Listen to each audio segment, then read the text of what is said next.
Hello, and welcome to ASMR at the Movies. My name is Mindy. Thank you for joining me today. This is an ASMR commentary track for the film Skyfall. I will be softly speaking to you as I watch Skyfall, and if you like, you can sync this track up with your copy of Skyfall and listen to me in sync with the film. Or you can simply just listen to me talk about Skyfall and fall asleep, however you choose to do it. If you haven't listened to my other commentary track video for Shawshank Redemption, basically the first thing I'm going to do is have you sync up your copy of Skyfall so that when I start talking about the film, it will be synced up with your copy if you choose to use this video that way.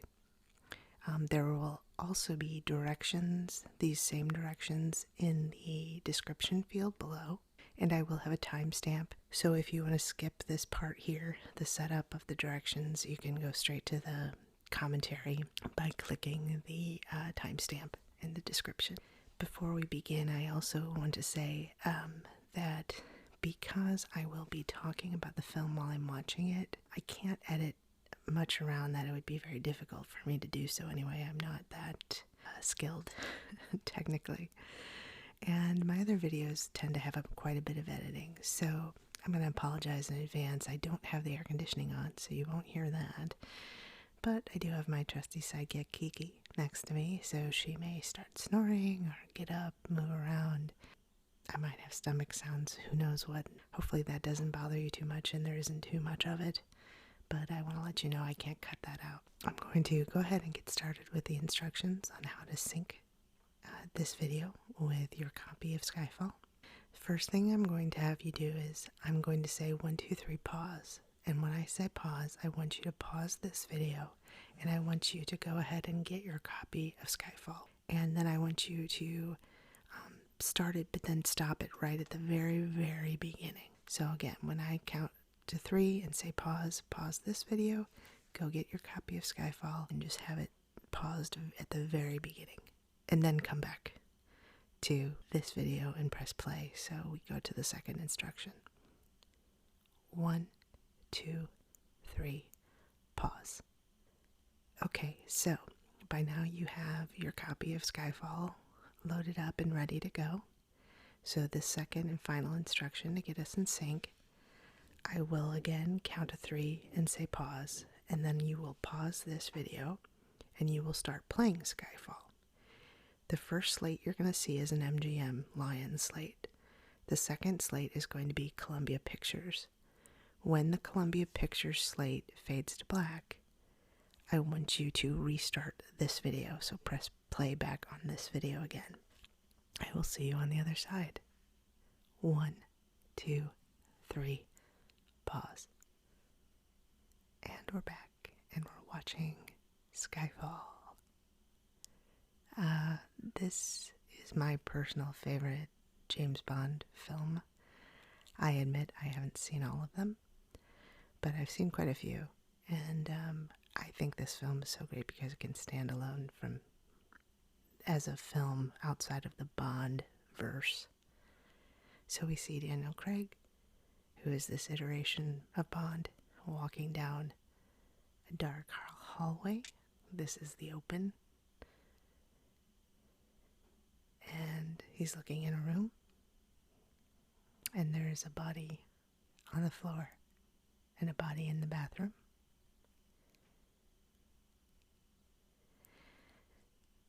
Ronson's down. So he's talking to M.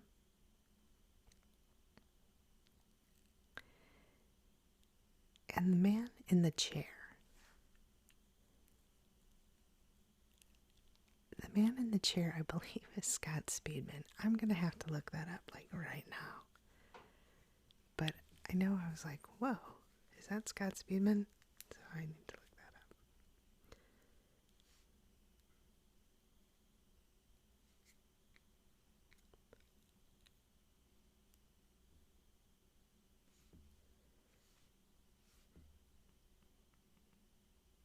he's looking around the room while I'm looking this up.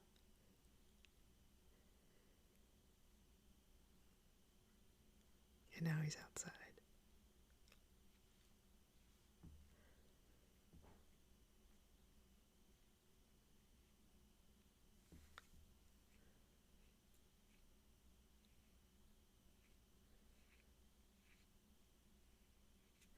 Maybe it wasn't Scott Speedman. I don't see it in his credits. Well, that's very weird.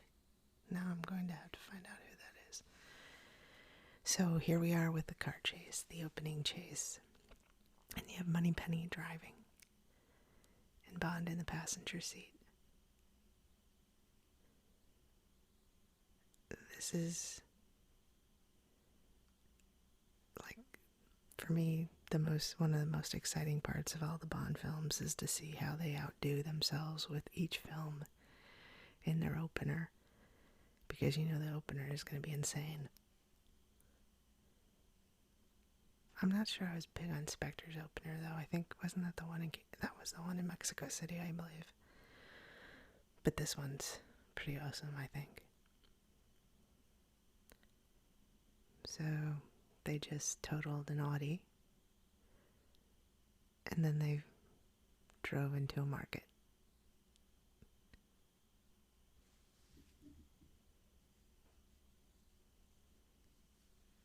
And the obligatory shooting, bad guy shooting at Bond, motorcycles crashing, and the bad guy gets on a motorbike. And guess what? Bond gets on a motorbike.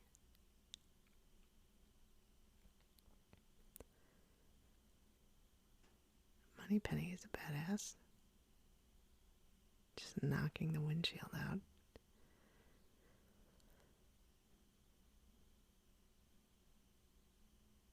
Alright, so the chase continues.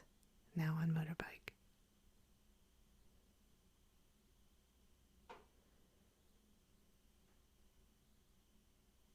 And I'm trying to figure out where this is. I'm not sure where this takes place. I didn't pay very close attention in the very beginning because I was looking up whether or not Scott Speedman was in the beginning, and now he's not, unless he's uncredited. That's still driving me crazy. Grand Bazaar. So they might be in Morocco. I'm not sure. I'll have to find that out too. And of course, this insane chase on top of these buildings. The stuntmen in this, I mean, it's pretty much rivals, you know. It rivals Fury Road, the kind of work they do.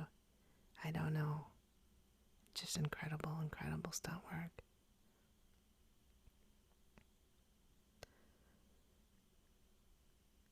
And now they've both crossed through the window, and they're now inside a market or a bazaar. Of course, shockingly not hitting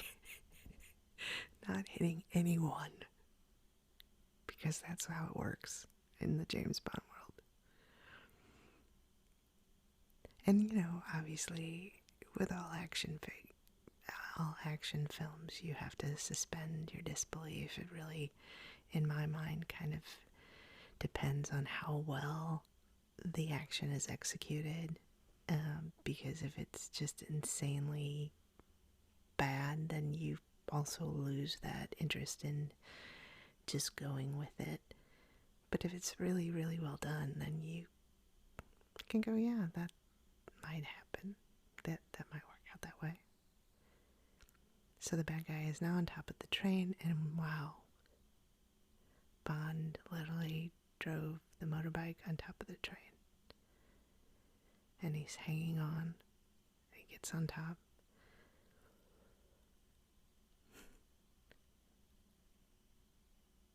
So now Moneypenny has to follow them as they are on top of this train.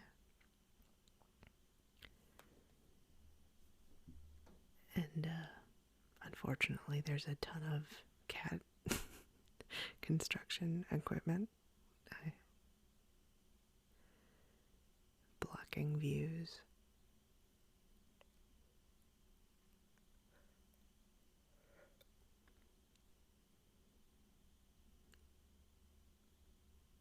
So they're trying to make sure they keep track of them from MI headquarters. Well, that gun's done with. Okay, so now what? Oh, right. He's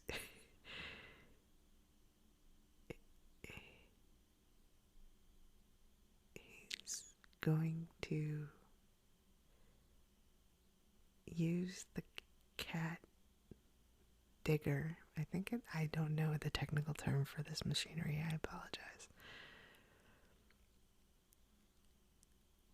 And shockingly, he is a sitting duck in this thing and has not gotten hit by one bullet. That's amazing. He is truly, truly an elite spy. Moneypenny is caught up with them. And Bond is using this claw. This guy has apparently I don't know, is there a clip that holds 1,000 bullets? Because this guy's got one of those. And he just uncoupled the cars, so now it's going to be really crazy. I also like that Bond knows how to engineer one of these things. It's pretty amazing. Oh, and also did not decapitate anyone in the train car. I love this.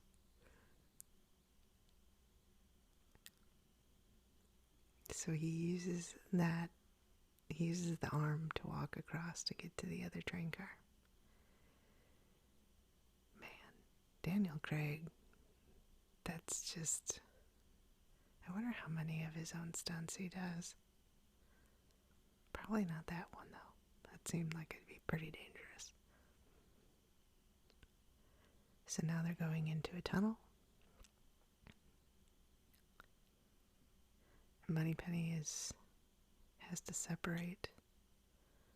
And now they're both on top of the train again, and here comes the fight.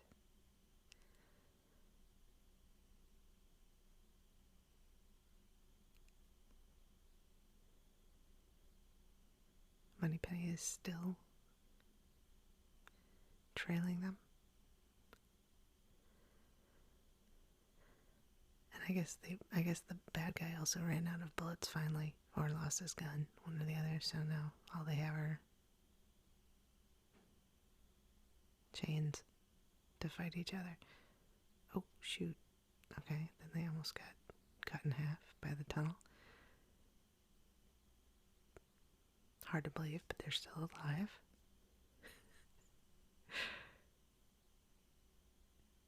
Sam Mendes directed this, and he also directed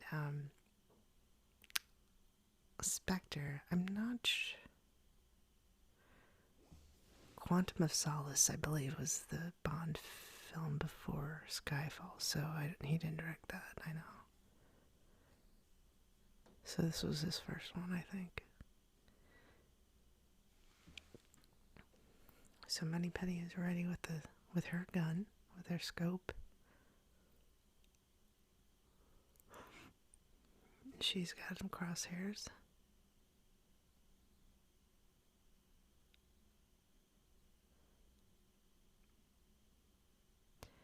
And now she has to decide whether or not she can take the shot.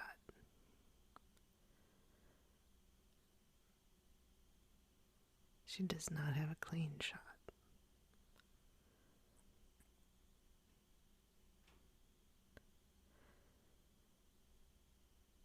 And she's got to do it now because the tunnel's approaching.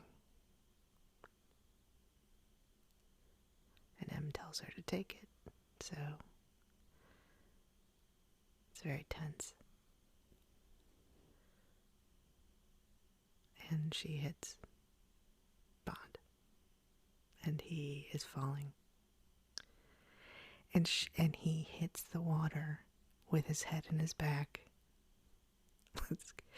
Let's remember this going forward, because I am pretty sure that would be backbreaking. But I don't know. Maybe not.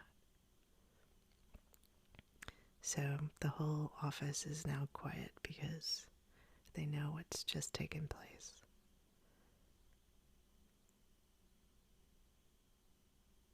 And then we're going to go into one of my most favorite, actually it's my favorite Bond opener. Credits, I mean the credits, which are obviously one of the... Okay, so now he's also fallen down a waterfall. This is so great. And he's unconscious, but I guess I don't know, we'll see what happens. So here we're gonna go into the opening credits. Here we are. And the best, in my opinion, Bond song, Skyfall by Adele, who I think she co-wrote it with someone, but she did co-write it. And one of the things I love so much about this song is that it actually ties to the film, unlike like the Spectre song, which I don't know if it had anything to do with the film, and there's a few other songs like that. So yeah, this opening sequence also, I just think is really beautiful, beautiful looking, and again, feels like it's foreshadowing a lot of the film. So that's also one of the reasons I like it so much. The colors are beautiful. You know, the blues to these blood reds. Really nice credit opening. And like I was saying, you know, the Bond series, that's another big part. You have the opening chase sequence, and then you have the opening credit sequence that is always usually a big name singing the song, and these very stylized credit sequences.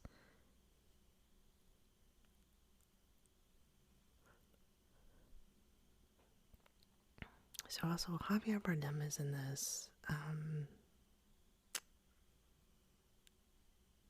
and he plays probably one of my favorite Bond villains. There's so much about this film I love.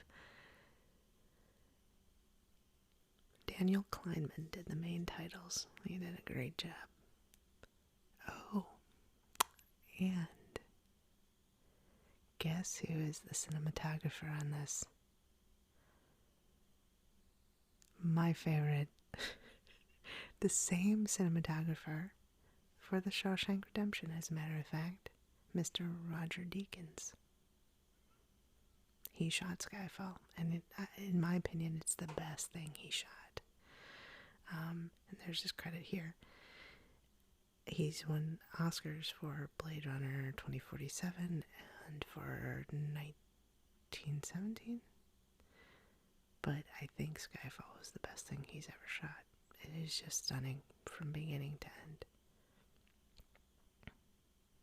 And Thomas Newman did the music.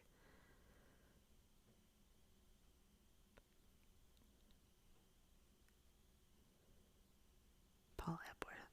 Okay, so Paul Epworth co-wrote with Adele.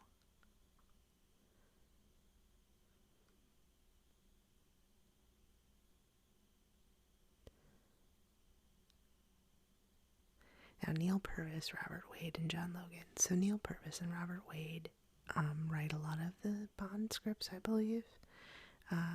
Logan, I believe, was pulled in. He's also somebody who he's responsible for the Penny Dreadful series, among other things. He's done quite a few. And then we have Sam Mendes, who was kind of a surprising pick for director of a Bond film, because I think most people knew him from his kind of quiet, emotional, character-driven dramas, and didn't really see him doing, you know, he did American Beauty, he did Revolutionary Road. So to see him do like a big action movie like this was kind of surprising, but he did an amazing job. And I think he imbued a lot of emotion into this film that you wouldn't necessarily expect with a Bond film. So I guess they're going to a memorial service, or coming back from a memorial service. And Judi Dench, obviously, Dame Judi Dench as M in this film. I happen to think she's maybe the ultimate Bond girl for Daniel Craig in the series. I think she is his greatest love. I know that's kind of a weird take, but they have a very, very close connection. And Emma speaking with Ralph Fiennes.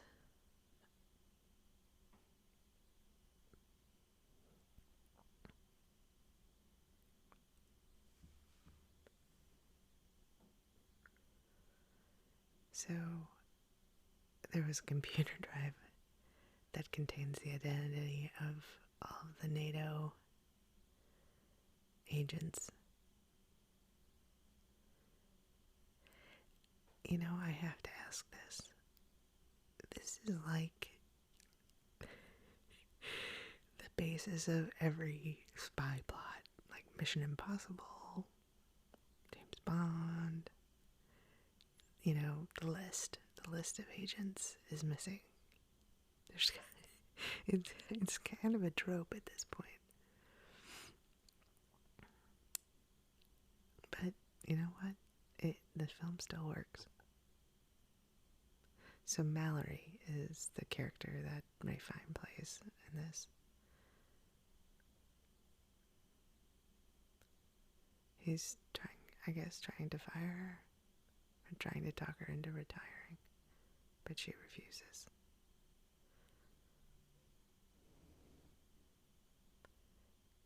And that's another theme of this film, is that both M and Bond seem to have to face their age, which is something, again, you don't really see in Bond films, and we'll see that later on, because I don't want to spoil the film for you, but James Bond didn't die when he fell off, when he got shot, and then fell back first into the river and then went in the waterfall. He actually lived. But that is a central theme, to be more serious, is this idea of being too old for the job, being outdated, which is an interesting kind of side plot.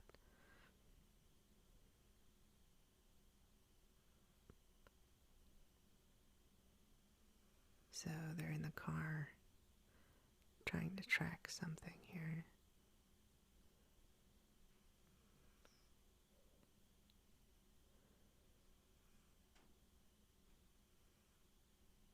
Oh, somebody hacked in M's computer.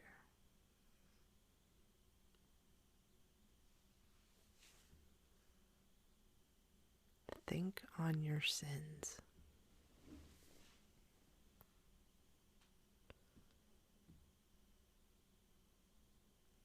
And now there's a bridge stoppage. There's a stoppage on the bridge, I should say.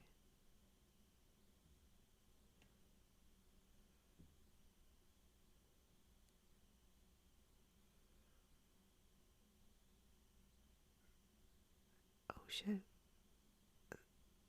So, MI5 just blew up.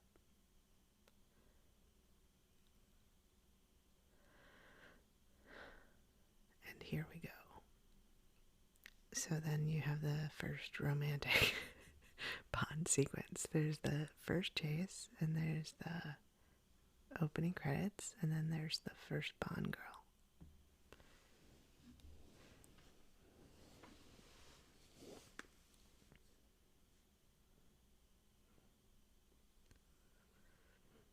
He looks pretty good for a guy that got shot and then fell headfirst into a river and down a waterfall, I I will say that.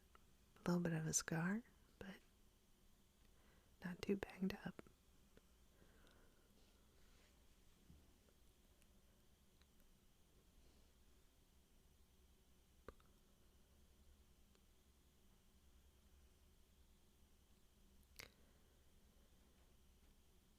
So he's somewhere by the ocean, South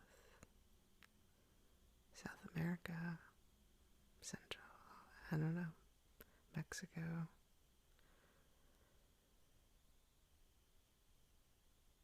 Oh wait, okay, so that was Morocco though. So I'm not sure. Unfortunately, I would not be a good guess on this. And he's at a bar on the beach, and they're betting on him whether or not he gets stung by a scorpion or manages to finish his drink. What happens first? And he wins. Shockingly, again, he does not get stung by the scorpion.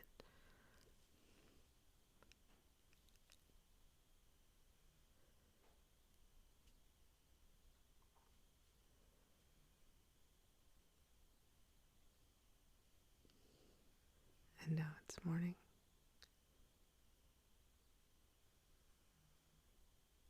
Oh, okay, the man speaks Turkish, so. And I guess he's just drinking his days away.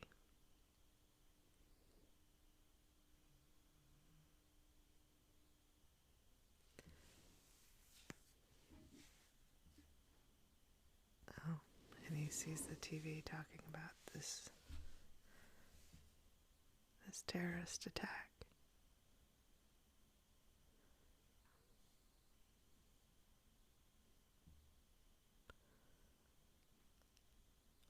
There's Wolf Blitzer. Wolf Blitzer also did Mission Impossible. He likes to do, I guess. He's the go-to guy for reporting the news in the movies, in the spy movies. This is a nice shot. This shot, very solemn, of the caskets that are draped with the British flag.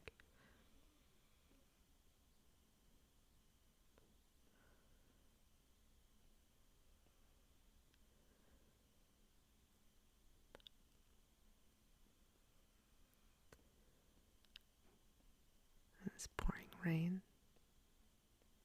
I guess this is London.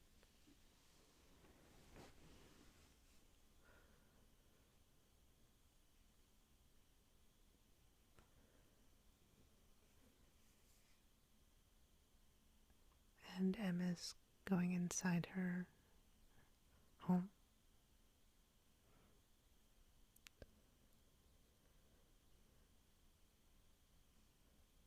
And there he is.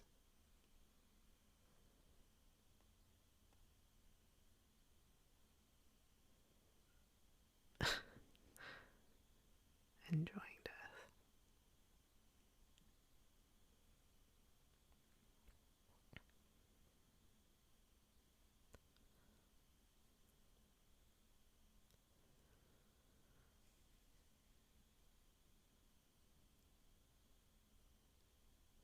He's clearly been drinking a lot and is not happy.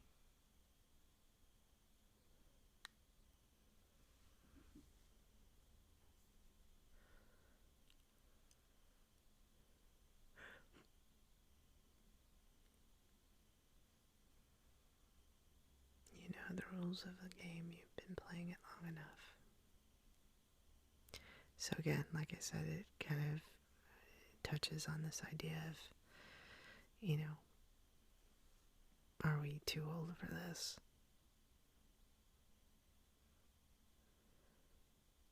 It is hard to make Daniel Craig look tired, but he looks really tired there. They did a good job on the makeup.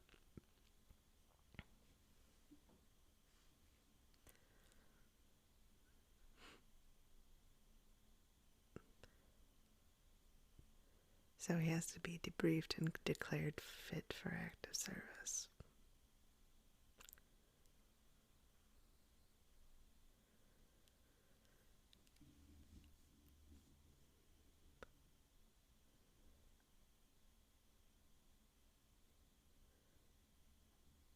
Oh. Unmarried employee with no next of kin. Yet another jab. Another nice shot. The bridge and the Ferris wheel. The gloominess of a cloudy London.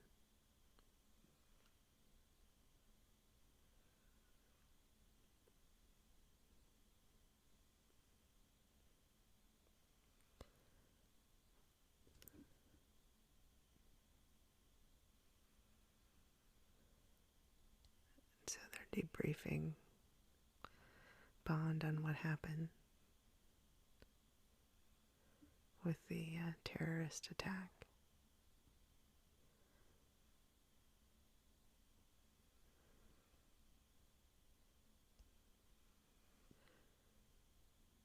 And they're relocated, I guess, to an underground building.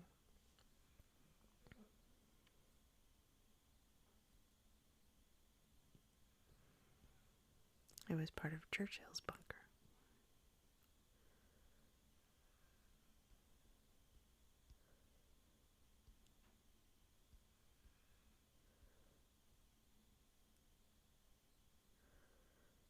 Mallory is the new chairman of intelligence.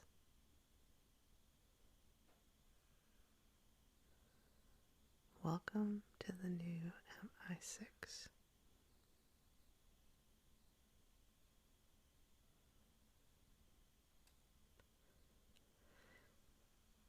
So now we see Bond doing his physical fitness tests.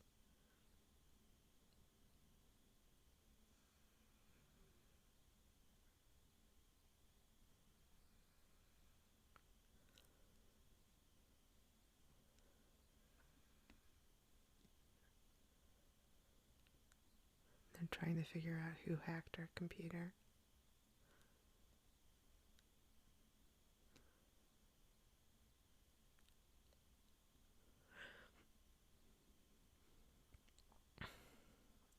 Daniel Craig is in really great shape. Just gotta say it. Pull-ups are insanely hard. Every time I see somebody do pull-ups, I'm just always really impressed. Oh, and so here we see him crack when they leave.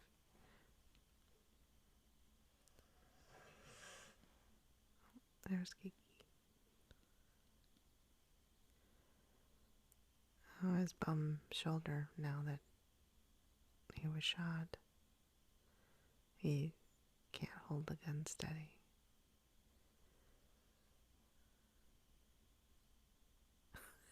Well, that's another way to do it, I guess.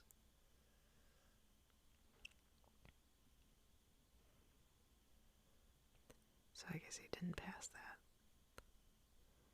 And I guess here's the psychological exam.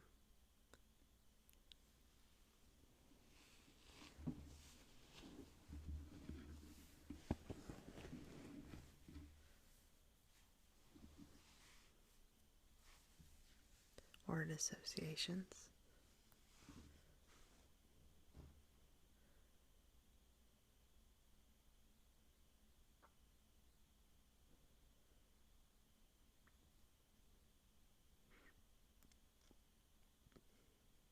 Gunshot.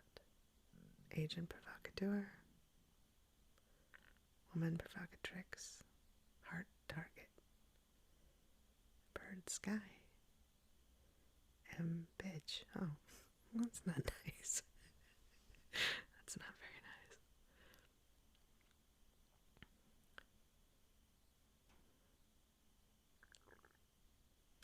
SKYFALL.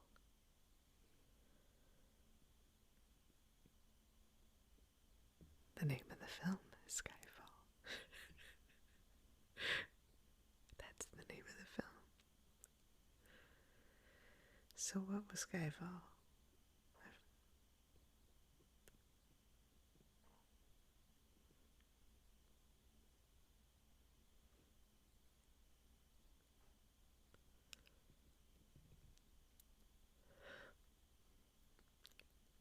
So he's clearly in a lot of pain still. And we're looking at the idea that his body is, he's aging and his body is breaking down. And I guess he's going to do some surgery on himself. How to get out the bullet fragments.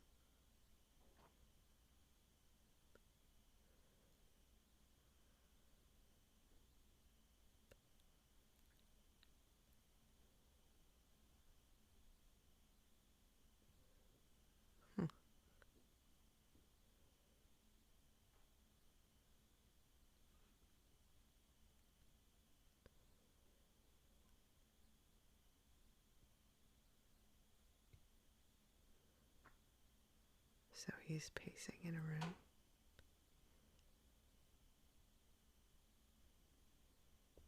And here comes Moneypenny.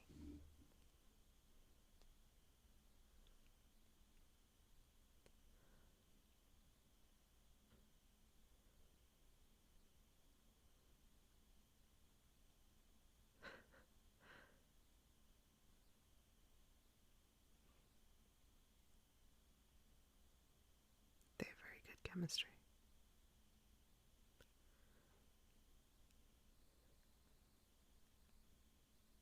Oh, okay, so the opening was in Istanbul.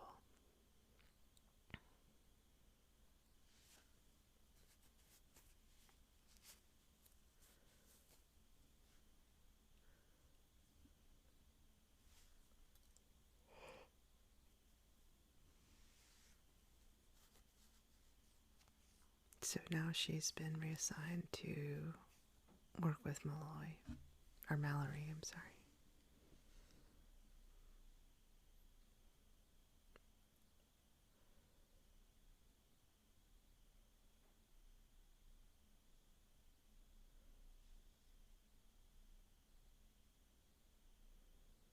So I believe this is where he finds out whether he's been reinstated.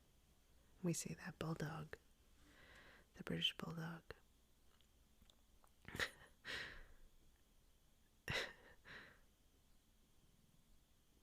Gareth Mallory.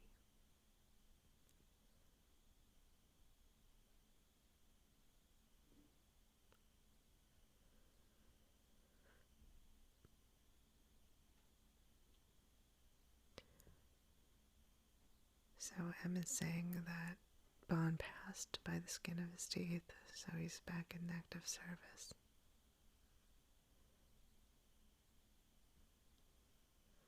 But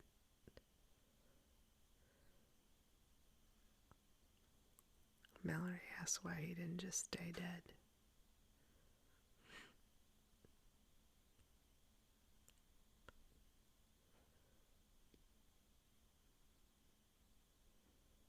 It's a young man's game. It's a little more on the nose.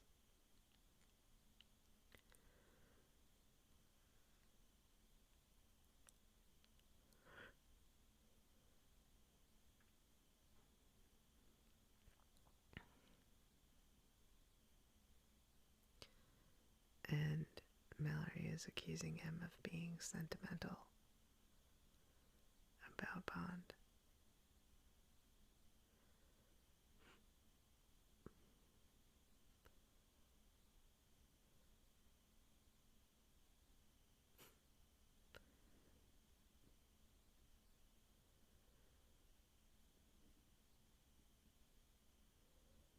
So they looked at the shrapnel fragments from his shoulder.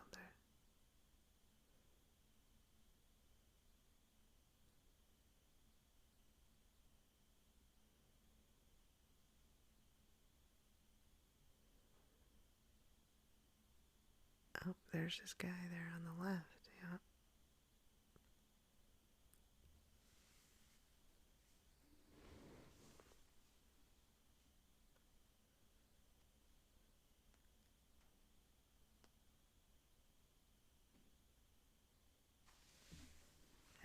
So this bad guy's name is Patrice, and he's going to be in Shanghai. So they're going to send Bond to Shanghai.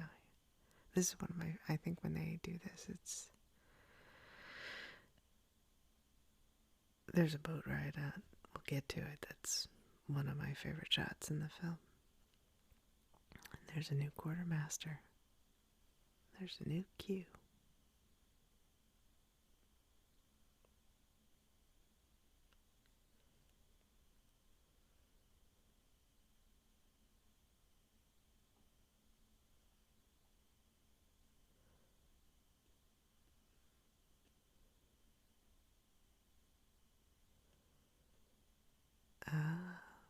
Bond actually didn't pass the tests.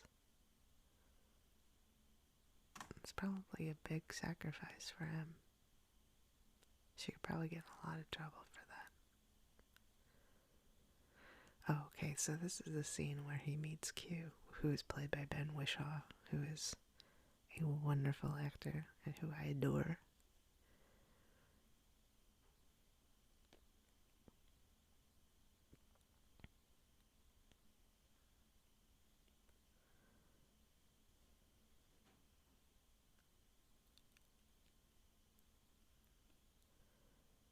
The inevitability of time, don't you think? Here, yet again.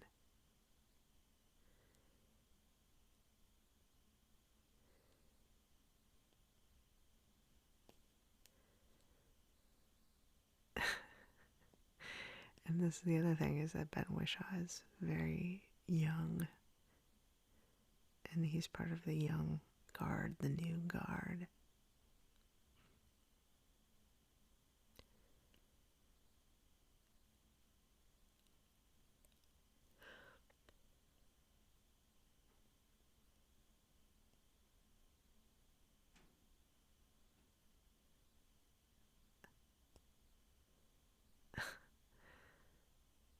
And so Bond is simply a trigger bullet.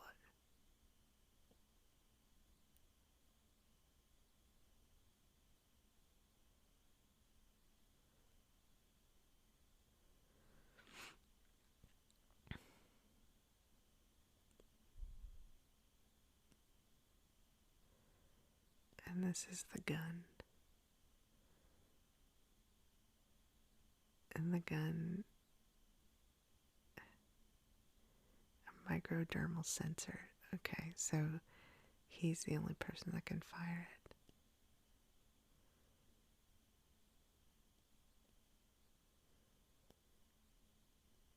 And a radio transmitter.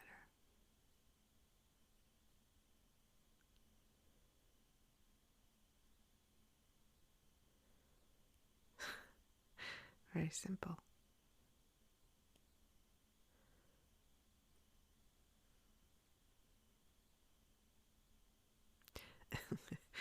An exploding pen.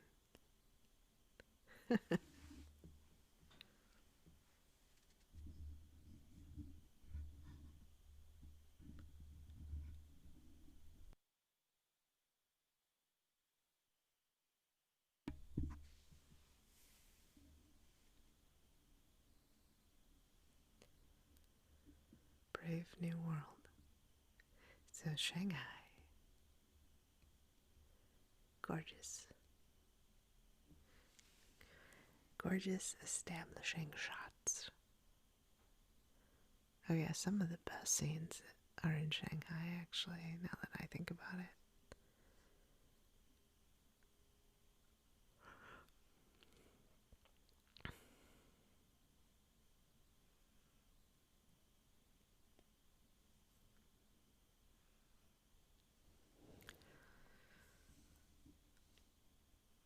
I love the colors in this.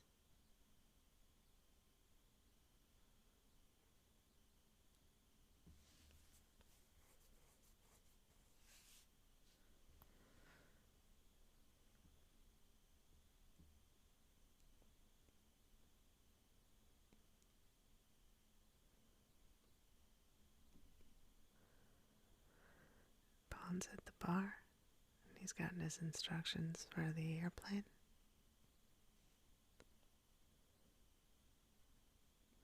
Oh, that the bad guy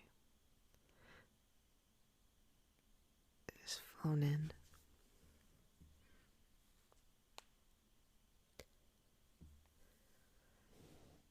Bond's doing a little bit of disguise work there as the chauffeur.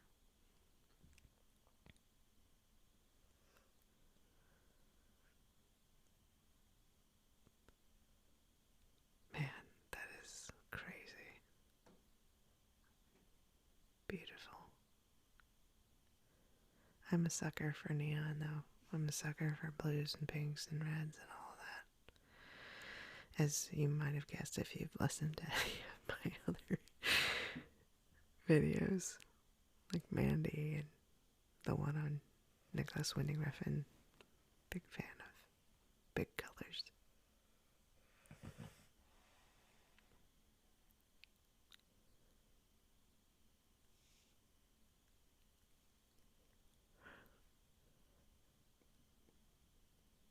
So Bond is following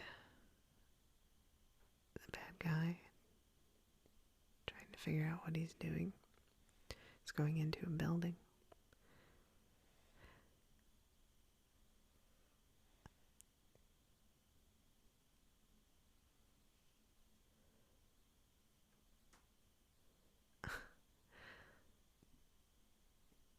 Oh. And the guy just shot the building attendant, the security guard.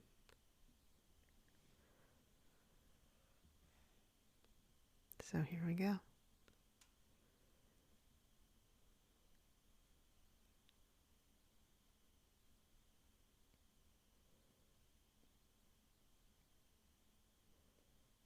Yeah, this building is insane too. More of the neon lights. And he shot another guard.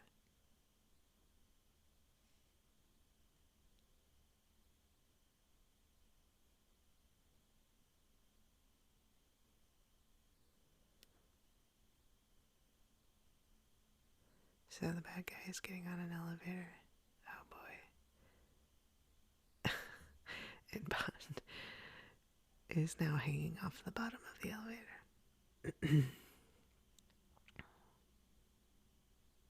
So that he can remain undetected, obviously. But that thing's going way up.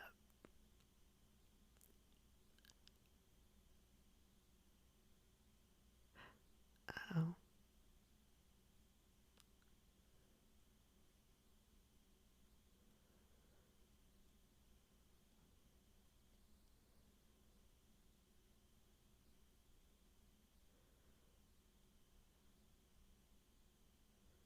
And he's getting off. And the hallway changes colors. Alright, now Bond is climbed into the elevator cab and now is getting off on the floor.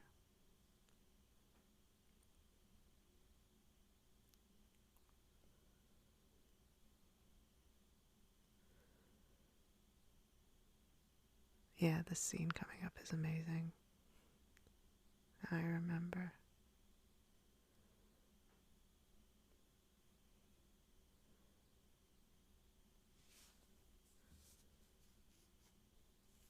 It's just an empty floor, so you can see all of the signs on the sides of these buildings.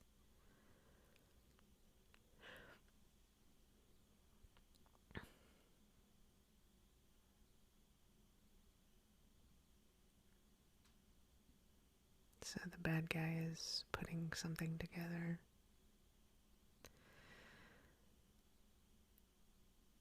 He's putting together some kind of device. I don't know if it's going to open a door or blow it up or...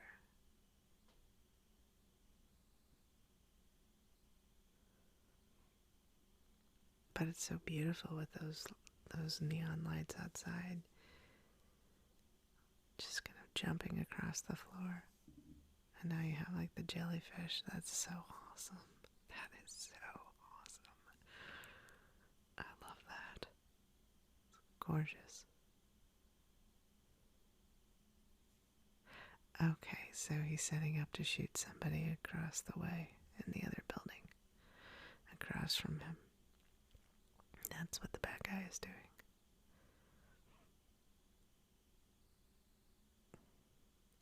Man, I don't know how you would even figure out how to shoot this with the colors and the reflections.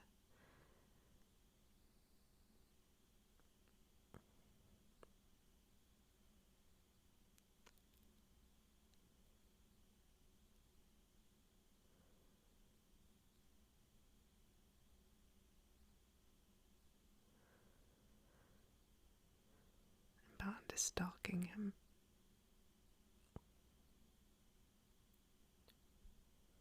So he's cutting a hole in the glass so that he can put his rifle through it.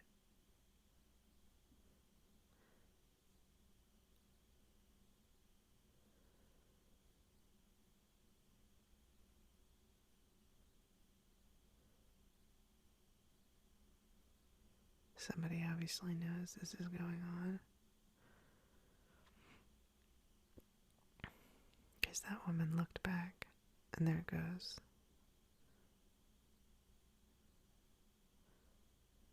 See it now. He's shooting, and he doesn't know what he's shooting at because of all the distracting. Man, look at that in silhouette. That's amazing.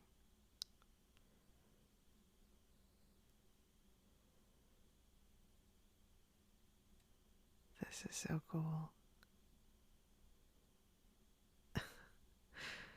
So cool. Oh boy. That's a nightmare.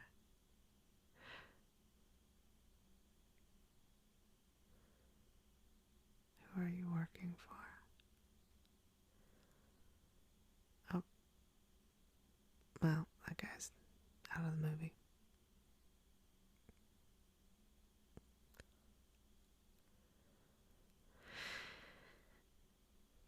But maybe this woman can tell him.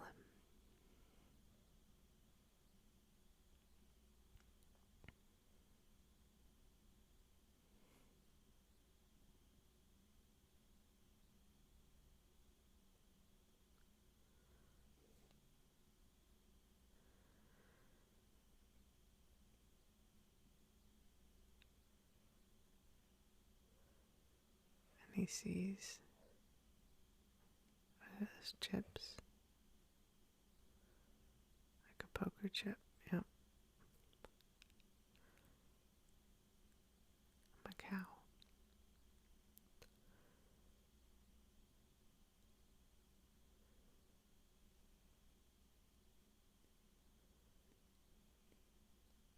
Oh no.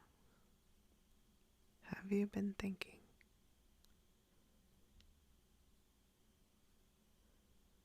So, somebody still hacked into her laptop. Oh no, those are the lists on YouTube.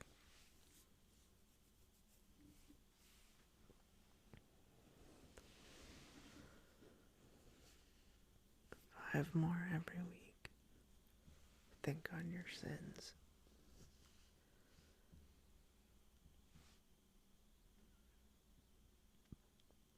So now we're in stunning Macau.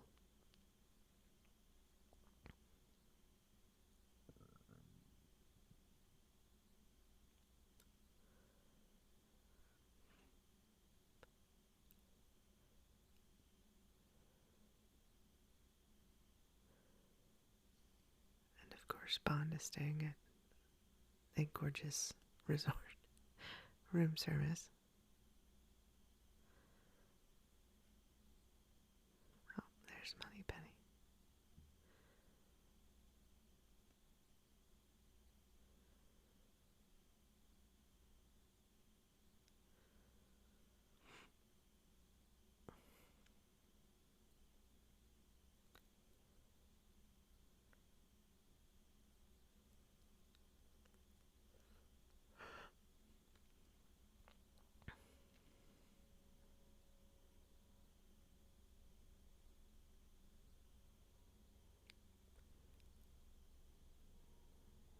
So she's updating him about the list, and he's going to try and shave with a straight razor, which seems like the old-fashioned way. Yet another callback to the age thing. Sometimes the old ways are best.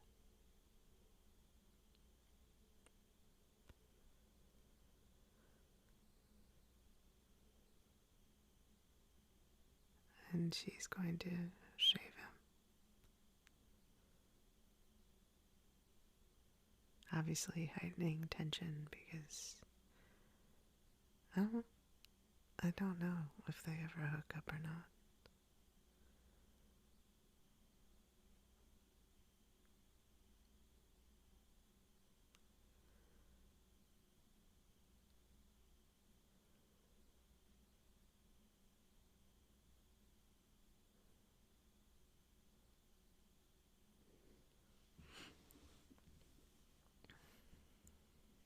They're talking about Mallory.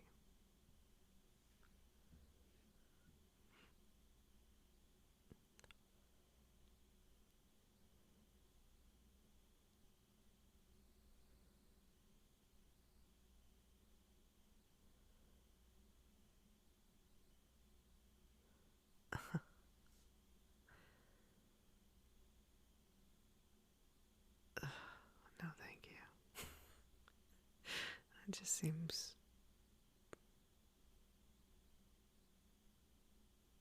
like a terrible way to shave.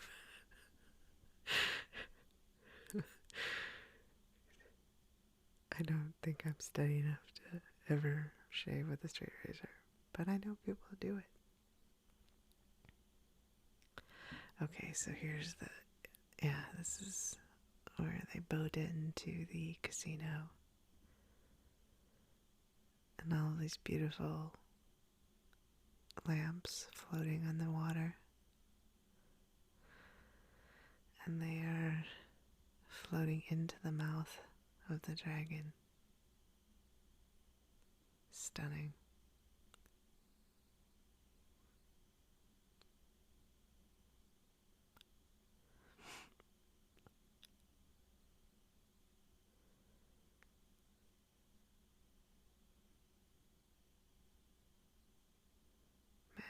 That's a shot.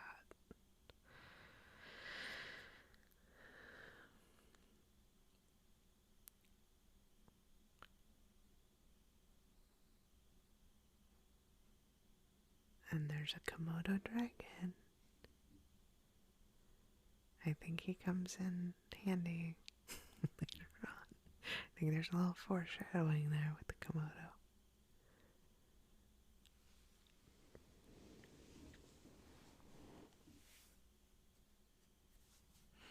So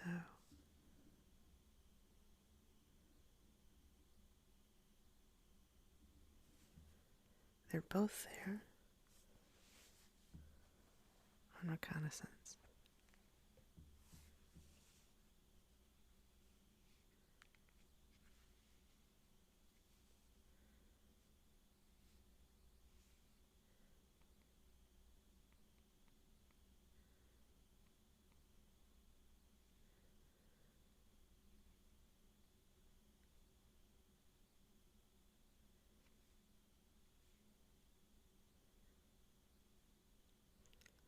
He's going to cash in that chip that he found.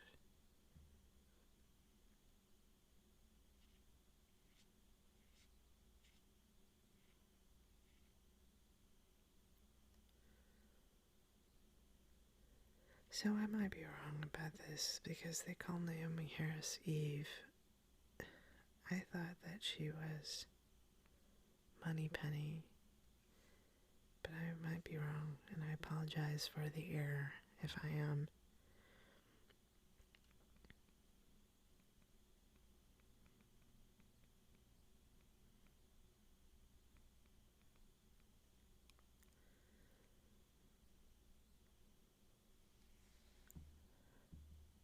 Okay, so she is Moneypenny. It's just that she goes by Eve.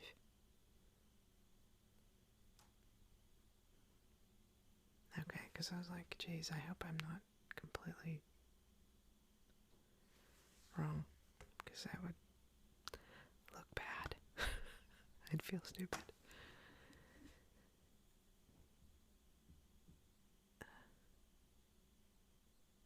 So here's another woman. I think this was the woman from across the building before.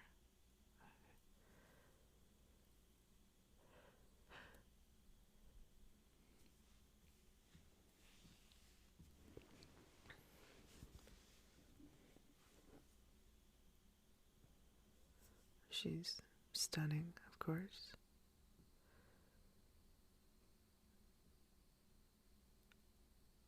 She's not very lucky.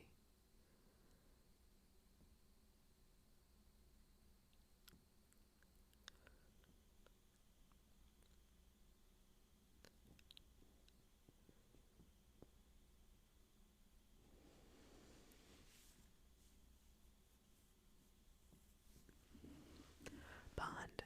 James Bond. Severine is her name.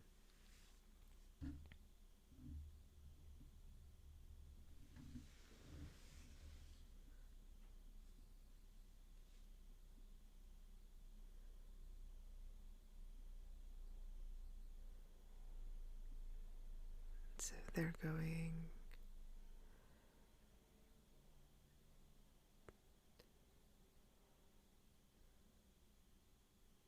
Oh, he just put his earpiece in the champagne. Wow.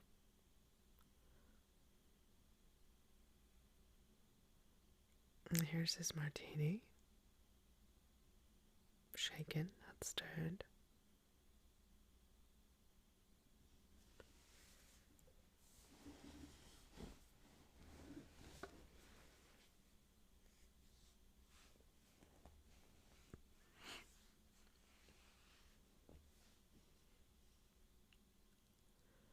Only a certain kind of woman wears a backless dress with a Beretta 70 strapped to her thigh.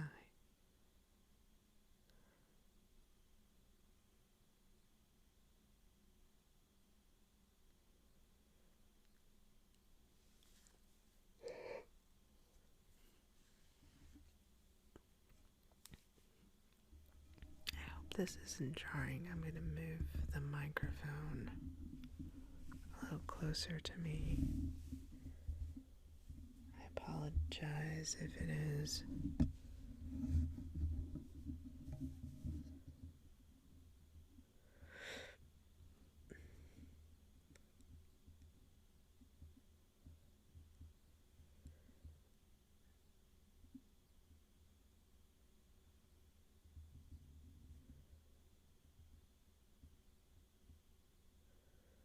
You put on a good show.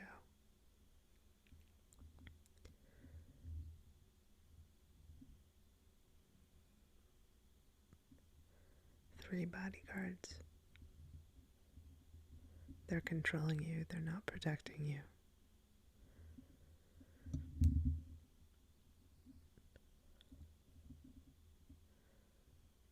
Oh.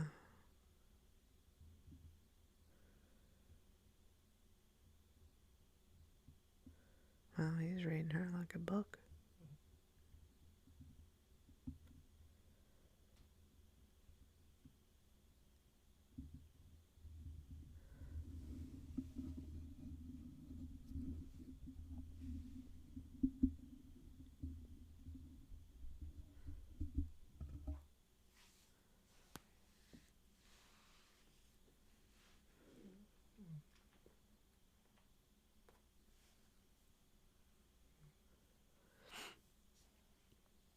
He's offering to help her, but she says that he can't.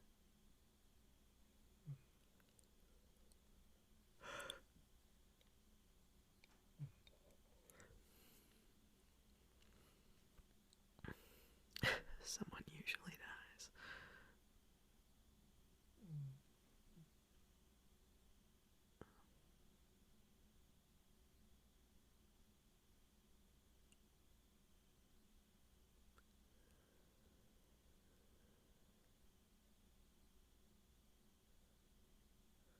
I'm on the camera.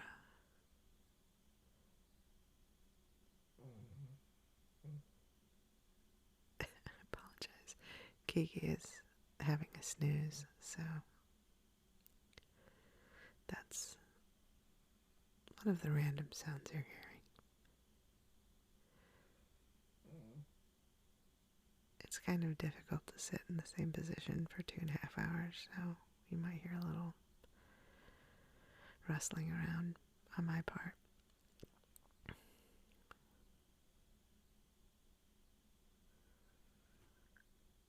So he's walking out of the casino, looks like, with a briefcase, but he's being stopped. Okay.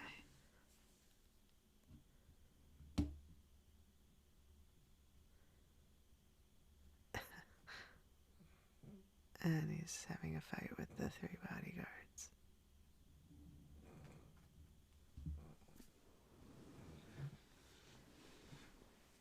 And here's the Komodo dragon.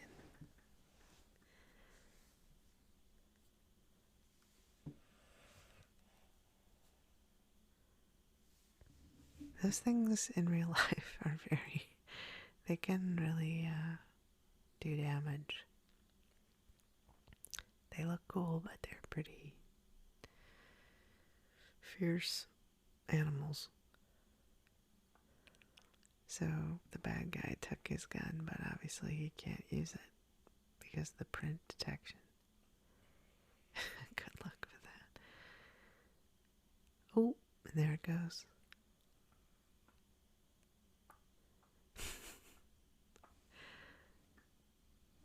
That would not be a great way to go. Oh, shoot, there's another one. I didn't remember that part. Oh, boy.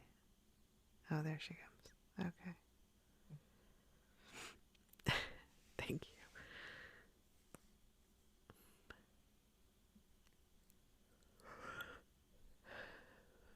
Man continues screaming. It's the circle of life.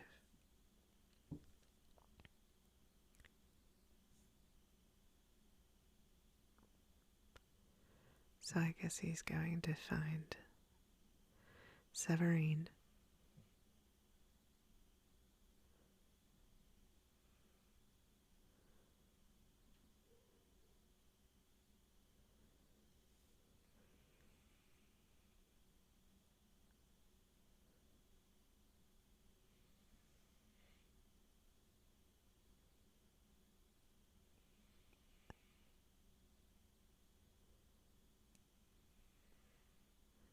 And they're going to cast off. So maybe he's not.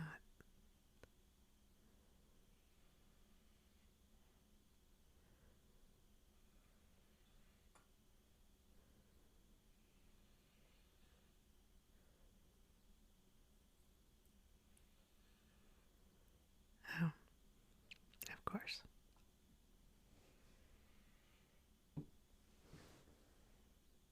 He's just gonna step in the shower because in James Bond world, this is totally normal and not at all weird or creepy or disturbing.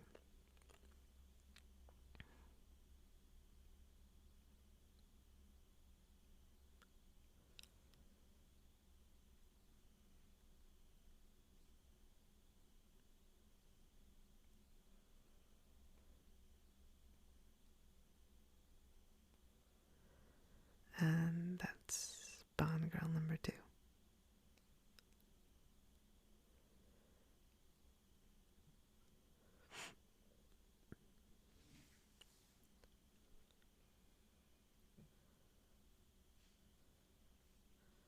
So now 3 of the undercover agents have been killed because their names have been leaked.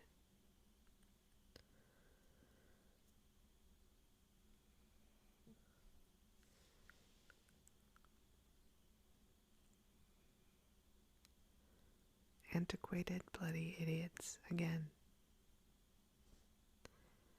Going back to the theme.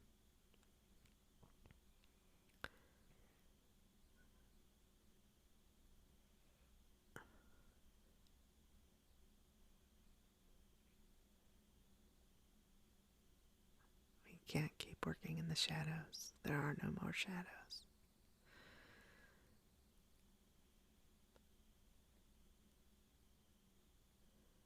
And Emma's positing that whoever's behind this may have been an agent themselves.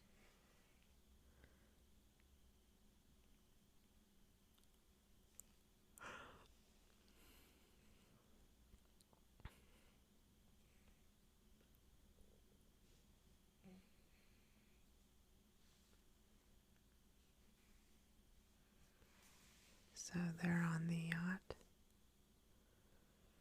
and they're sailing towards this island.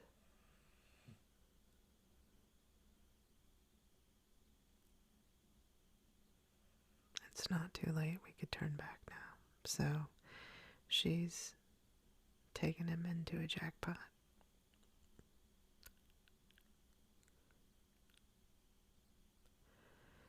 This island looks like some sort of fortress.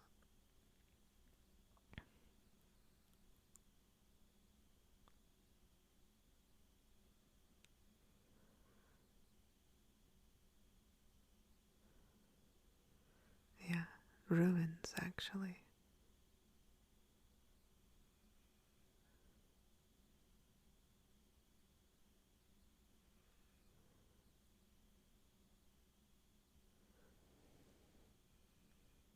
And they abandoned it. Oh, there was a leak. Oh, so whoever's behind this basically just got all of the people off the island.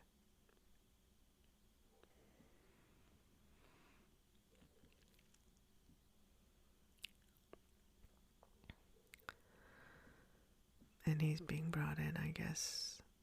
I think this is where he meets Javier Bardem. Yeah, this is where he meets Javier Bardem.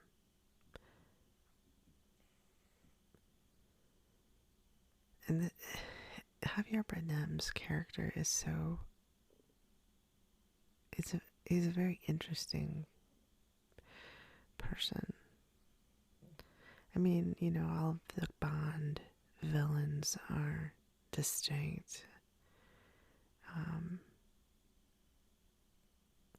Probably, it feels like that was more so the way in like the Sean Connery days and the early days.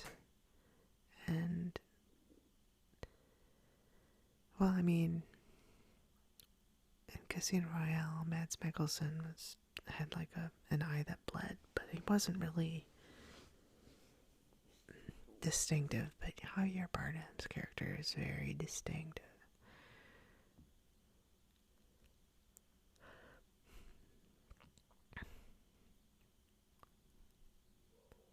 So he's telling Bond the story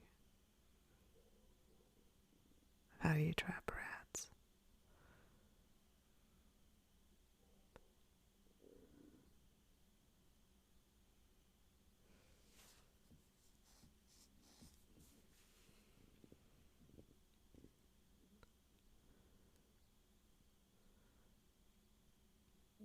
And how they start eating each other.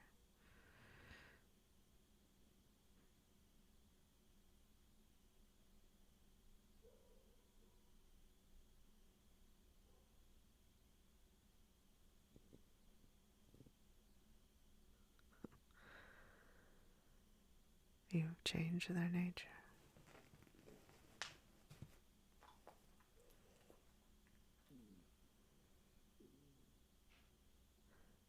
So he's clearly somebody who worked for him before.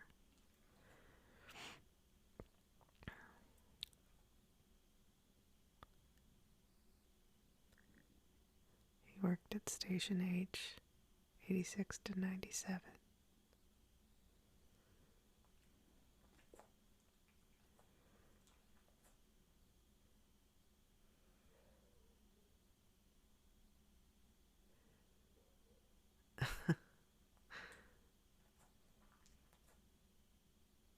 You're still clinging to your faith in that old woman.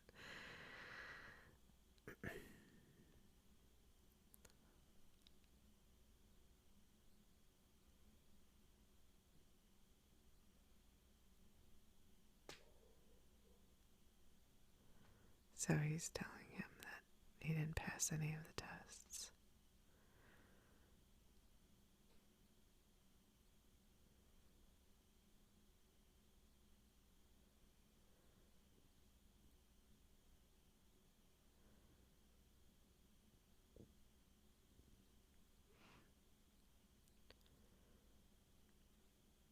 Unresolved childhood trauma. I guess that's coming up later too.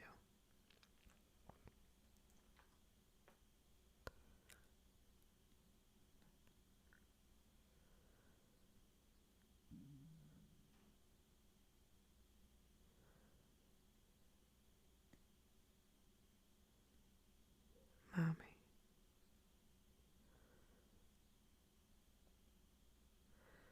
God, he's so creepy. But he's a great actor. I'm a big fan. I think what he did in No Country for Old Men is insane. Just amazing.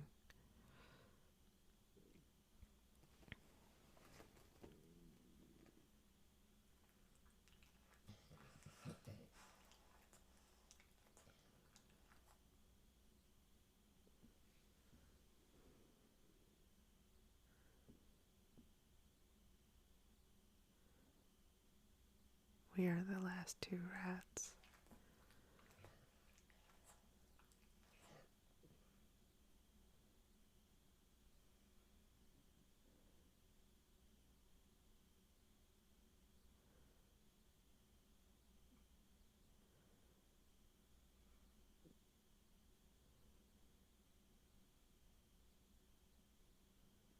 And obviously, he's. I don't know if this is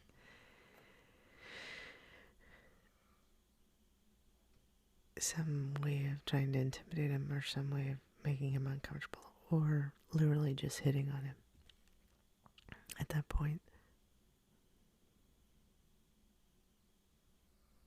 Chasing spies is so old-fashioned.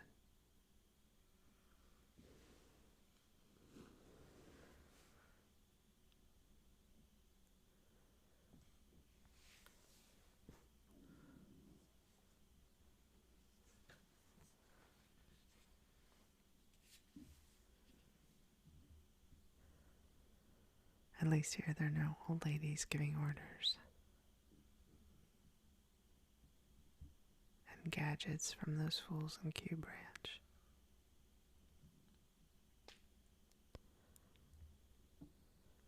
So he's trying to talk him into becoming a counter spy, I guess.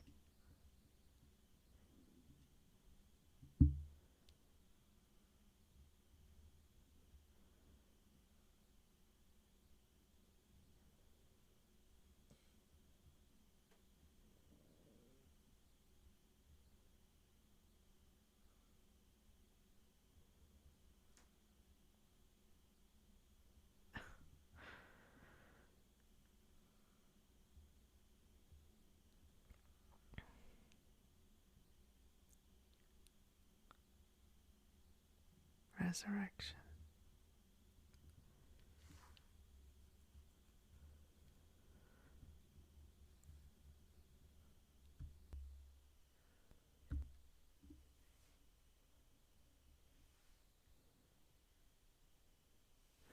So they're going outside, looking at the ruins.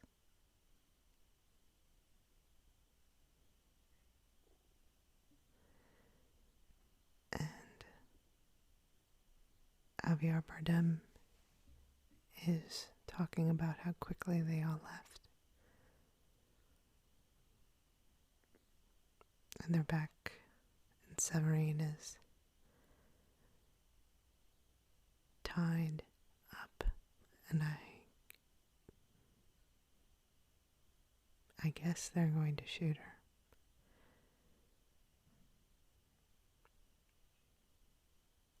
But Bardem wants to raise a toast to the women we love.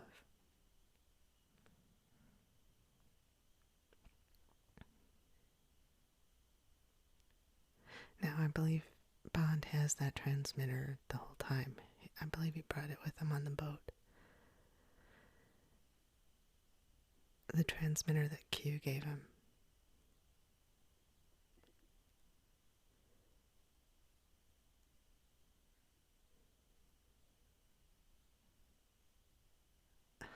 Interesting.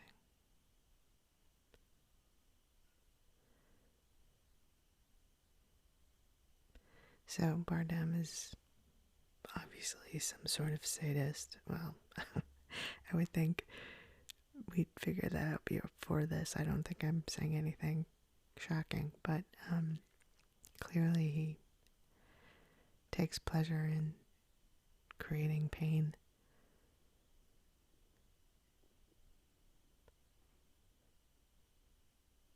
So they're forcing Bond to shoot her.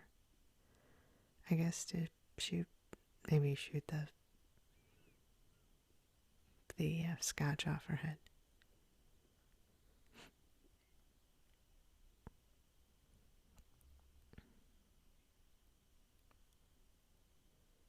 With a big ass gun.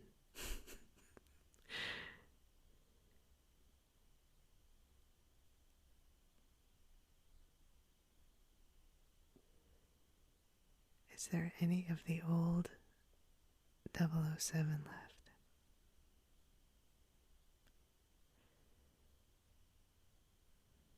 Well, the first shot missed. So Bardem takes the shot and kills Severine.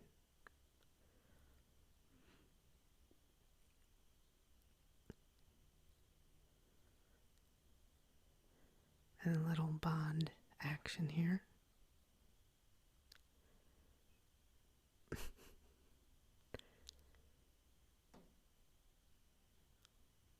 And okay, so he set off that transmitter. And there's 3 copters right above.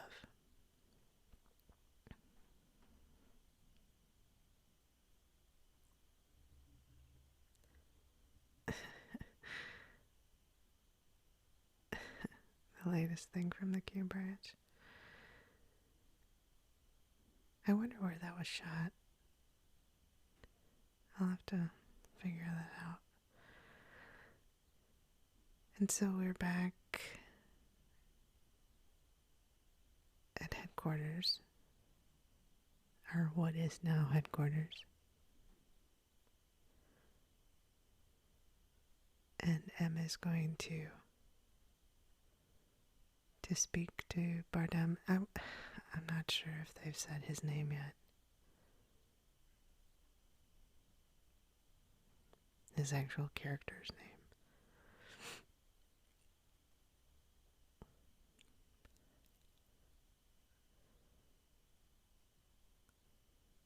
And he's in this glass octagon, which is similar to Silence of the Lambs and Hannibal Lecter. I'm not sure, maybe that was an influence or not, but it's a pretty striking similarity. Even the wardrobe that the work suit that Bardem has on, and the lighting. There's a lot of reflections in this movie, I noticed too. Like they play a lot with reflection in glasses, in the glass, and in mirrors.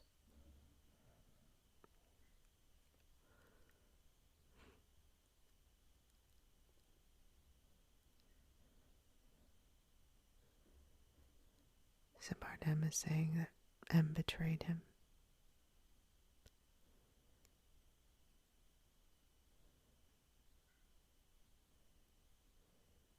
And he had a cyanide capsule.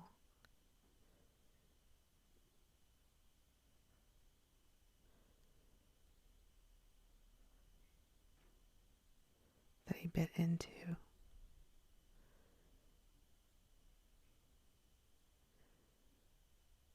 and it burned his insides, but I didn't die.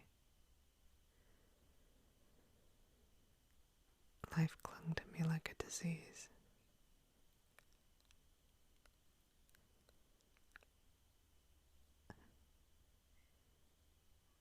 I think isn't he wearing like a prosthetic face? I needed to look in your eyes one last time. I'm almost sure he's wearing like some sort of prosthetic on his face. Silva, okay. That's his name. Sorry, I should have probably caught on that earlier.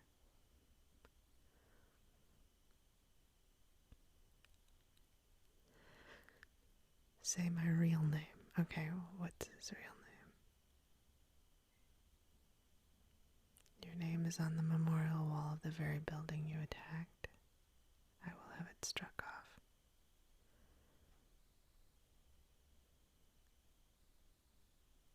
That's cold.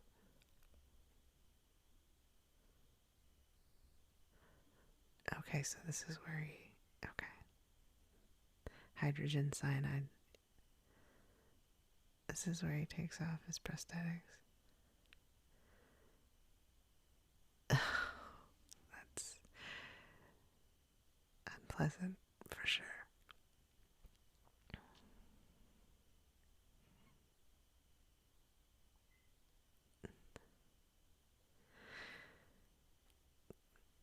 Yikes.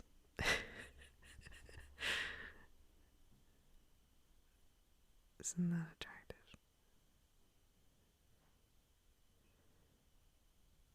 I wonder how that had to be a lot of work to set that up.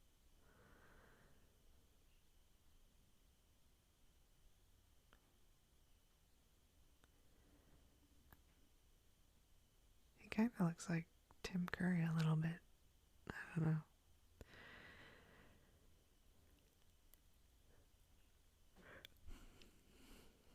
So they're Em, Tanner, and Bond are walking and talking. Tiago Rodriguez is his real name. He was a brilliant agent.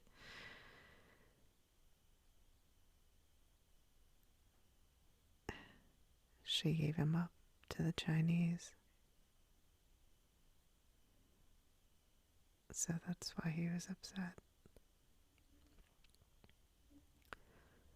Well, that's kind of understandable.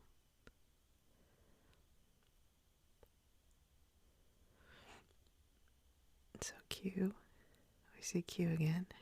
He's looking at Silva's computer.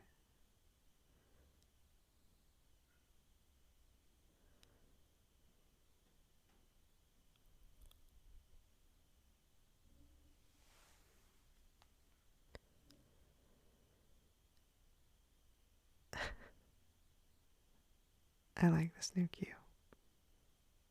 But I love Ben Wishaw, so.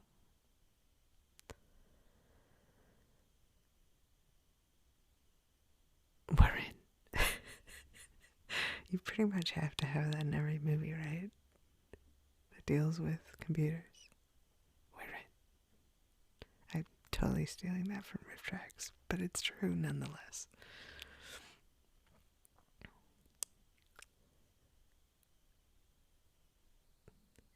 The Omega site. Security through obscurity. Okay, so here's the hearing that they're having. That Em has to be present at concerning the future of our national security. Oh, okay. Now I remember now. See, this reminds me a whole lot of Silence of the Lambs and the whole like elevator ambulance scene. I'm gonna have to look that up after this and see if there was any influence there. So that's Helen McCrory asking the questions, who's a British actress. She's in Peaky Blinders. Probably a lot of people know her from Peaky Blinders. She was in Penny Dreadful. But she's been in many, many things.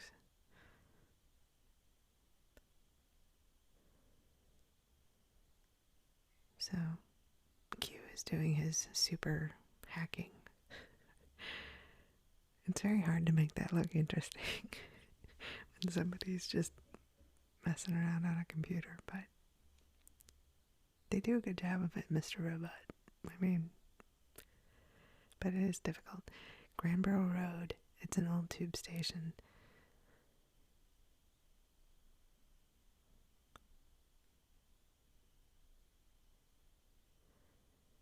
So they're still trying to crack the information. Oh, there's a map of London. Subterranean London. And now these doors are opening and nobody knows what's going on. Oh, and Bond has figured it out, so off he runs. System security breach.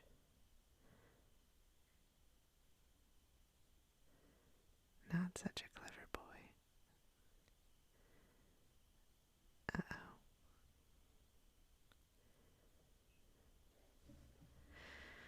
Bond is running through the tunnels.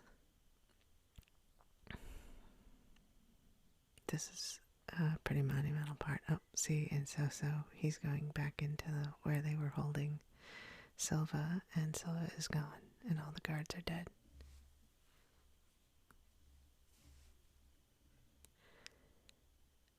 He apparently took some kind of ladder down. Below isolation.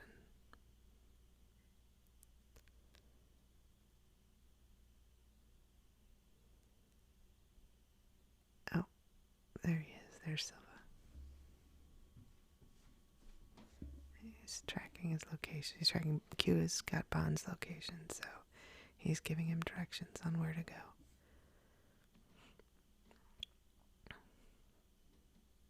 I like these kind of these environments, these kind of setups where they're like underground or kind of dark and scary.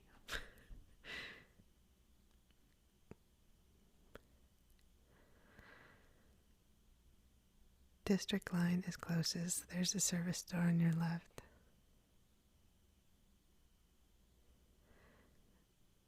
By the way, sometimes I'm reading the dialogue so that if you are trying to follow this in sync with the film, then you'll know if you're in sync or not. And a train is coming, which is not good, obviously.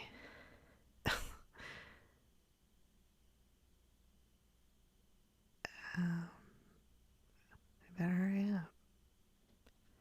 He's gonna shoot at a steel door, and it actually worked. Wow, well, he really is James Bond.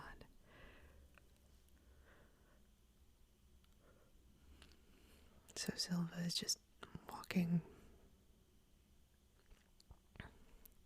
Oh, okay, so he had something set up with some of the subway guards or people that were dressed like subway guards. So he's got clothes, I guess, to change out of. Maybe, I don't know, some sort of package. It's a very crowded tube.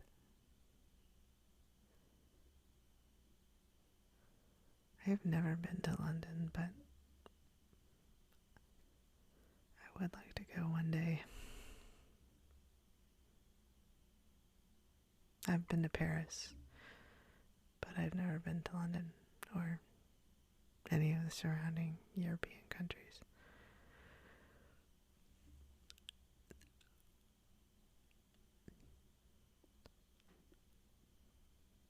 Not that you care. But I thought I'd just mention that because I have been in the subway in Paris, and that's on Bastille Day, and that is a treat. Let me tell you. Lots of people. Lots and lots of people. So they're still tracking. Oh, he's dressed as a... Silva has changed into a subway guard outfit. And Bond has got to somehow get on this... on the subway, which he jumps and just barely makes it. He's keen to get home. That's funny. Open the door.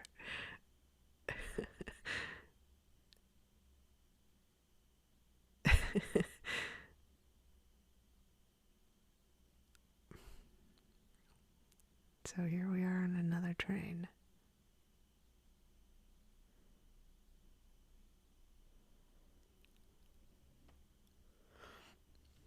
And Silva is walking through the cars.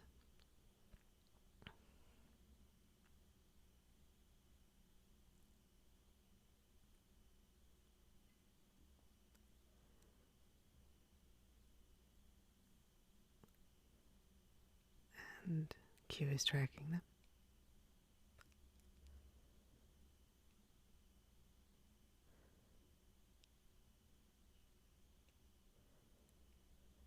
He's going for M. So he thinks he's going after where they're having the hearing.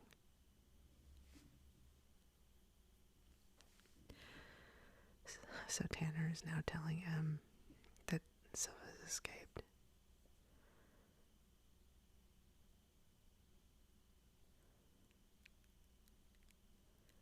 But she's not going to move.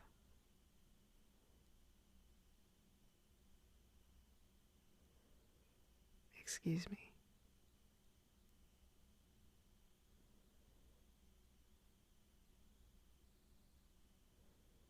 So they've locked eyes, Silva and Bond. And they see each other, and man, this train is going to get a lot more crowded. Okay, so they take off. Bond is chasing Silva through the subway. Just knocking people indiscriminately out of the way. Oh, cool. And then they're going to do slides down the escalator. That's pretty fun. Actually, if I did not know I would break my head doing that, I would try it. And now Bond has lost sight of Silva.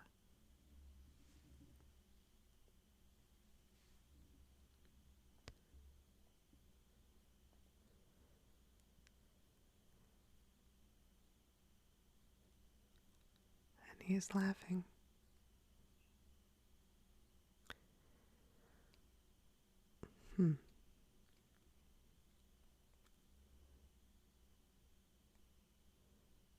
So,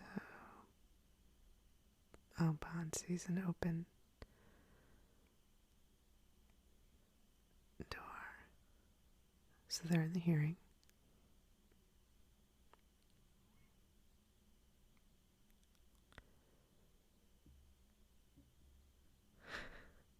And Mallory is stopping the Helen McQuarrie so that other people can speak.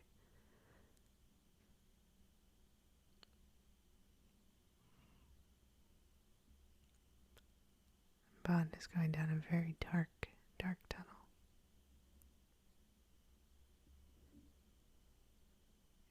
And somehow found the lights. Found the light panel for it so he could light it up. He's very skilled. So he's got Silva in his sights. Silva's up on a ladder.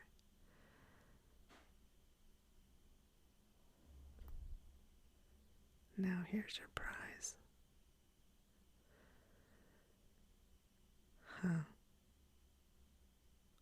Radio. Oh, whoa. So Silva's just blown out a huge chunk of the tunnel wall. Oh. And the train is coming. Oh man, and here it goes. Oh, that's bad. That's ginormous.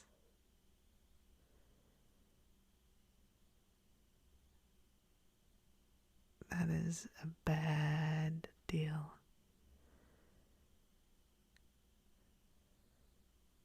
So, of course, Bond's okay. He managed to avoid all 6 cars that flew through the hole in the wall. And there goes Silva. Escaped again.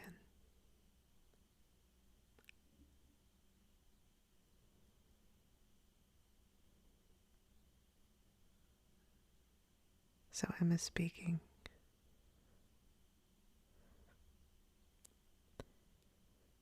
Well, I suppose I see a different world than you. And the truth is, what I see frightens me. So they're cross-cutting her testimony with Silva, I suppose, going to try to kill her.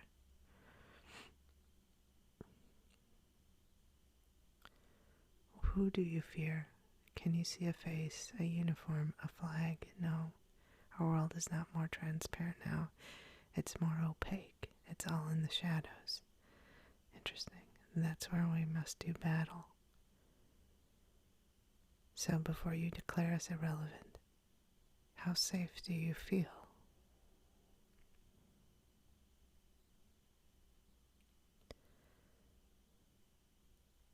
My late husband was a great lover of poetry.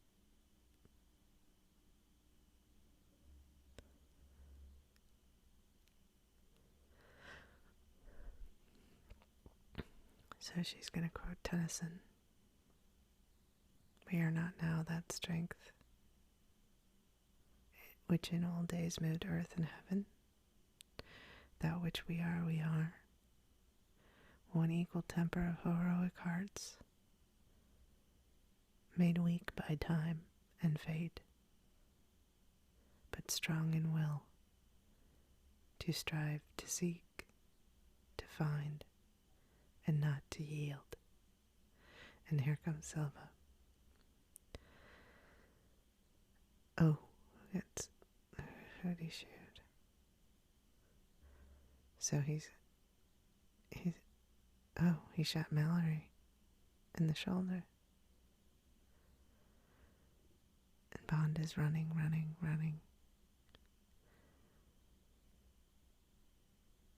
So they're just shooting the entire room up. And now Bond's gotten there.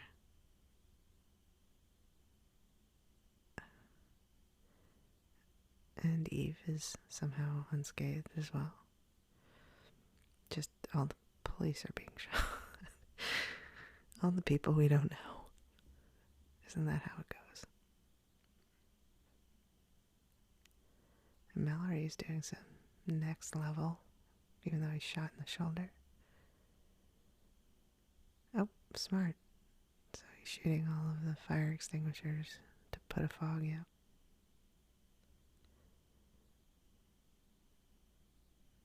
So Silva can't see. I guess he just killed that guy for the road. I don't know.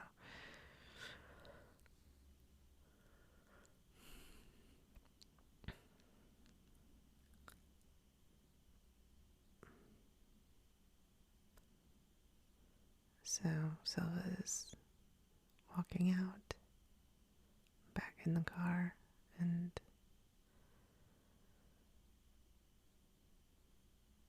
is Bond gonna commandeer?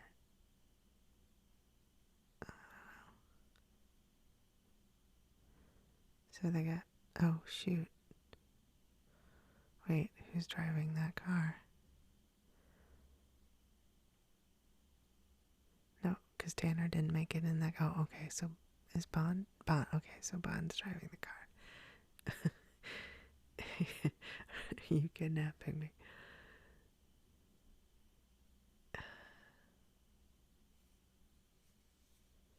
We've been one step behind Silva.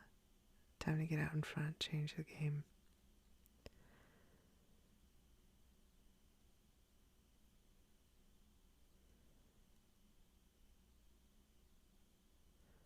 So he's reaching out to Q.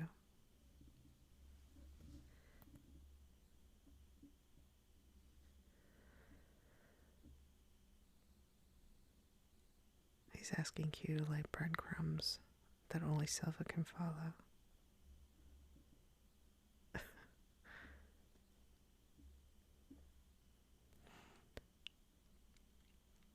So Bond has taken M to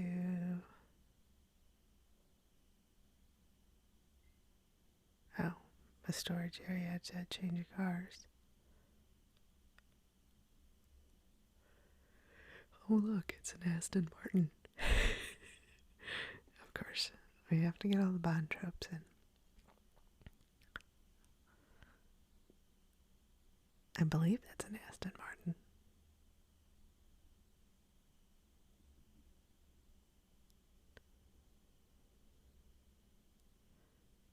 So they drive away.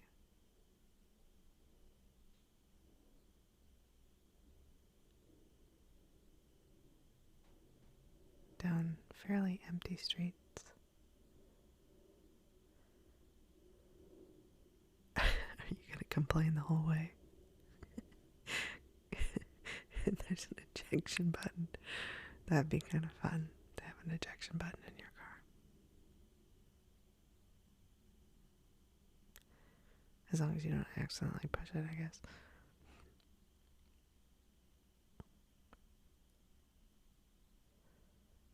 So who's this guy? Oh, is that Mallory? Yeah, that's Mallory. So I guess it's not a secret anymore.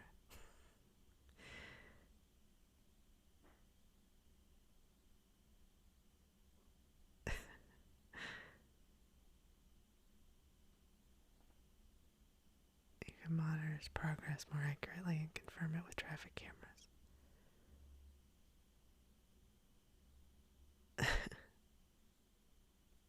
So Mallory signs off on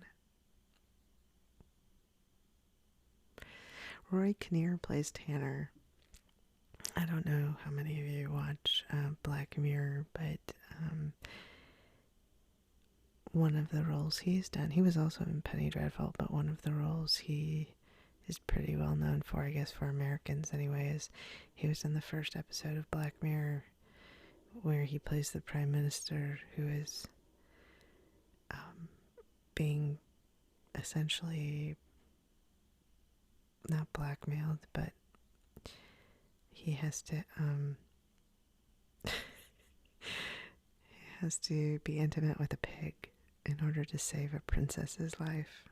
It's a very insane episode. It's a really good episode. But anyway, if that guy looks familiar, that might be why. So Em and Bond are off in the hills, in the valley, the fog. And they're looking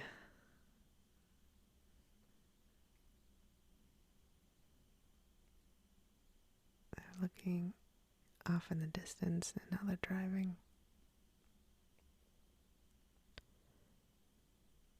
through this very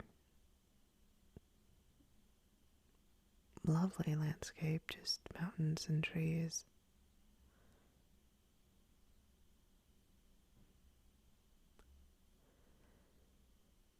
And they are pulling up to SKYFALL, the name of the movie. So this is some sort of estate.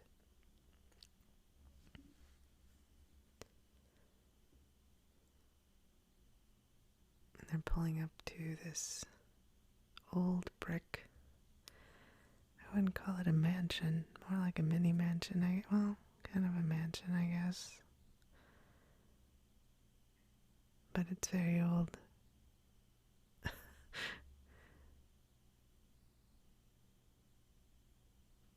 And in the middle of absolute nowhere.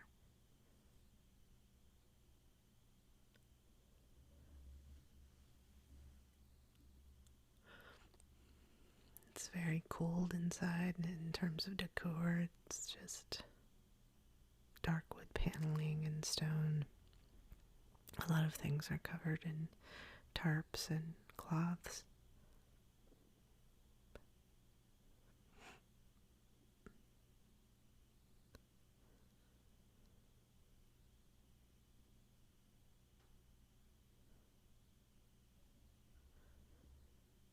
Bond is just looking around. Oh, and here comes somebody with a shotgun.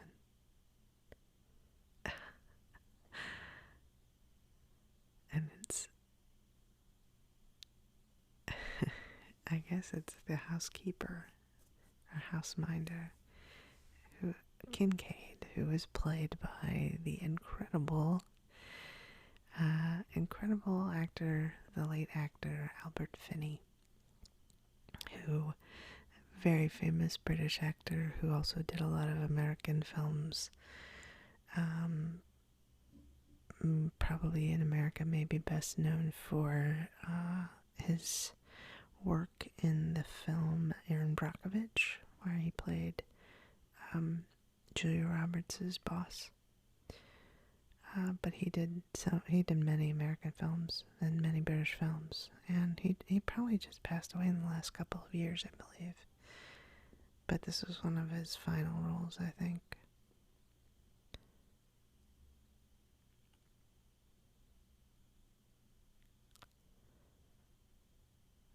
It was a pretty neat addition.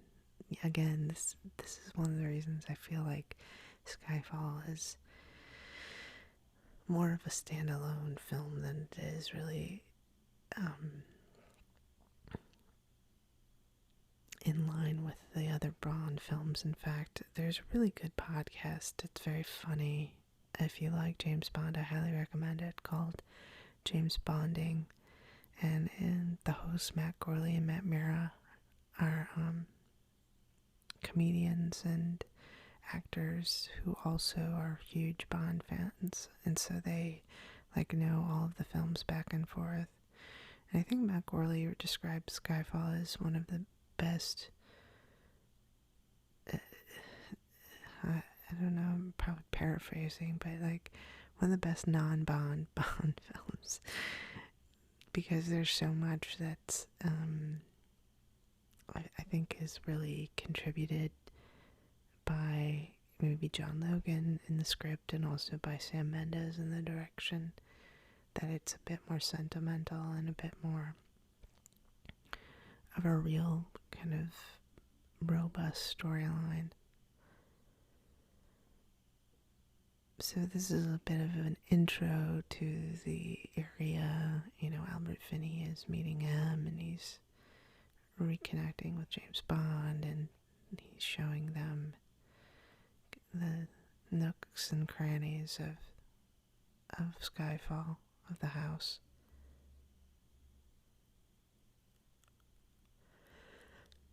And he is kind of telling Bond's backstory here as an orphan, that basically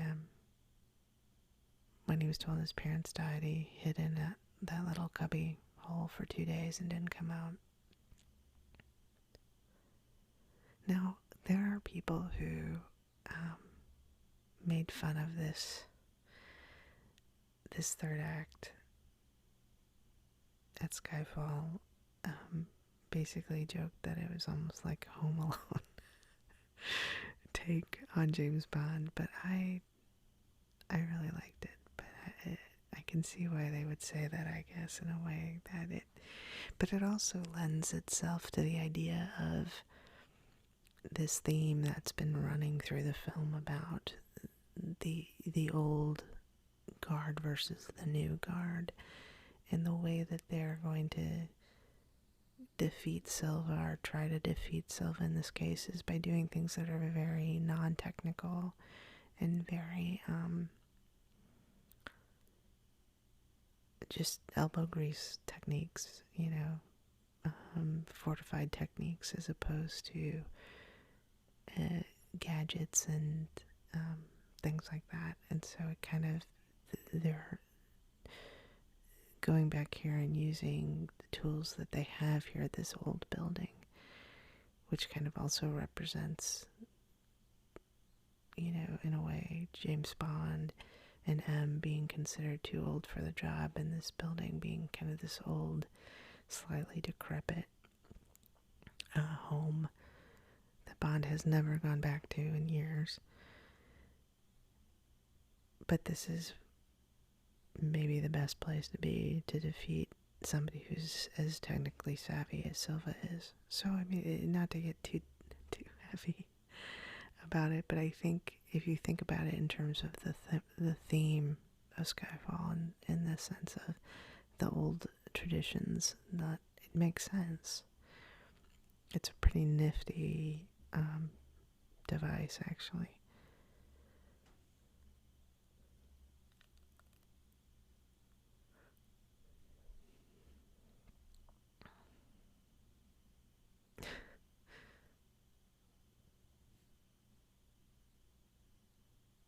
An exemplar of British fortitude.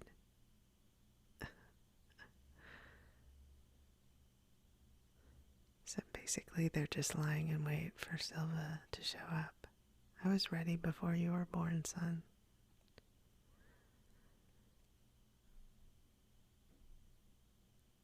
So Silva's men, I guess, looks like they have found the location, and they're pulling up and walking down towards the house.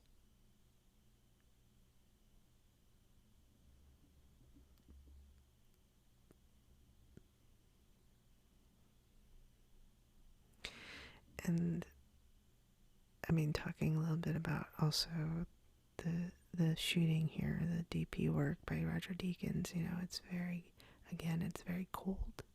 It's very gray, dark, a lot of low light, not flashy. The first half of this was, all of the exciting locales and gorgeous colors, and now we're kind of in the grit, so to speak. So they basically set a honey trap for all of these guys. Welcome to Scotland, and are picking them all off pretty well.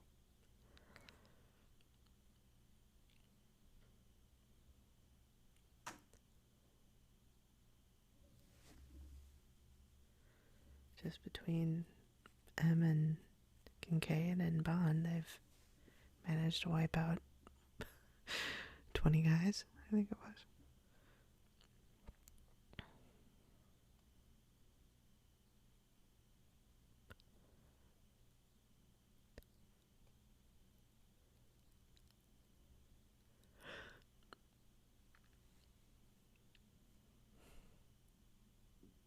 Nice shot, silhouette.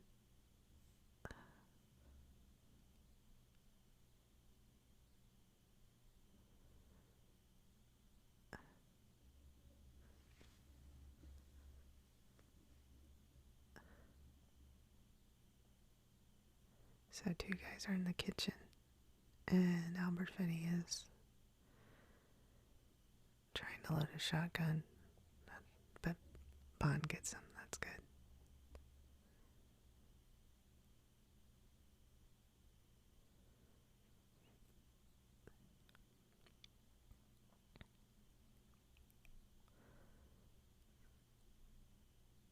And you have to really think, in a way, about how crazy, not to be meta about it, in a sense that Bond is holed up with Judi Dench and Albert Finney, who are both in their, I guess, 60s and 70s, and that's really dynamic also, especially for a Bond film, that these are the action heroes, essentially. It's just kind of interesting if you think about it. So now a copter is coming up.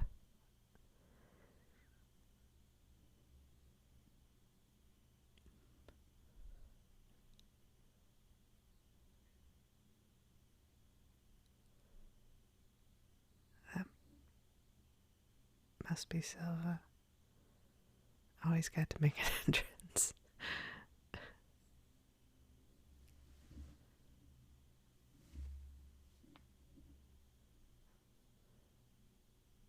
So Bond's, I guess, gonna, try to take the chopper out by shooting at it.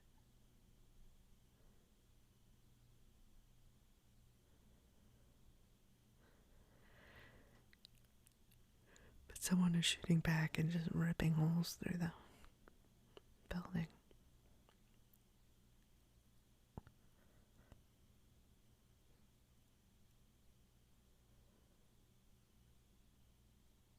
Man, I'm surprised that house hasn't come down.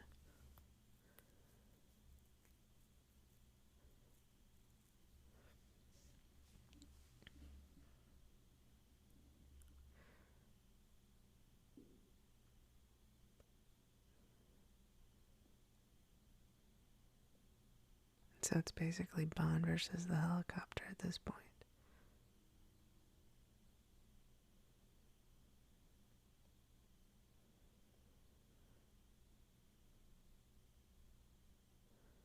So he instructs them to go to the chapel using a tunnel. So there's a tunnel that gets them to the chapel.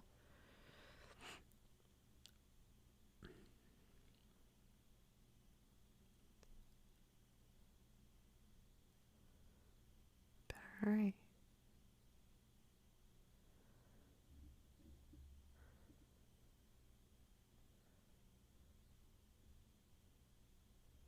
So there goes Silva. And he's got another dozen guys with him. And it's just Bond.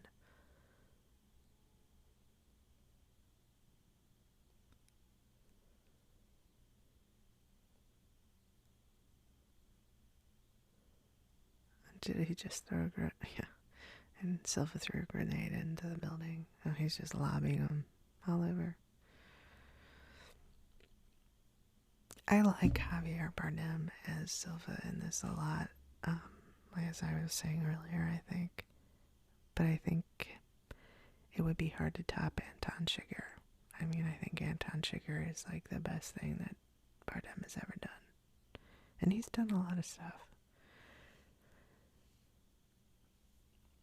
So Silva is instructing his guys not to do anything with M, that he wants M to himself.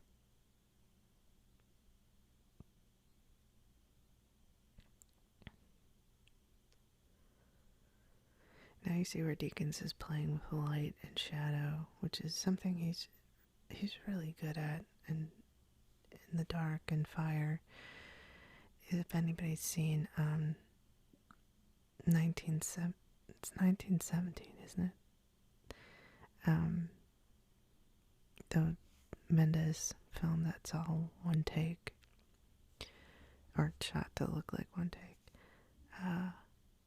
Deakins did that. He won the Oscar for that, and a lot of that is playing with the darkness and using fire to light the scenes, and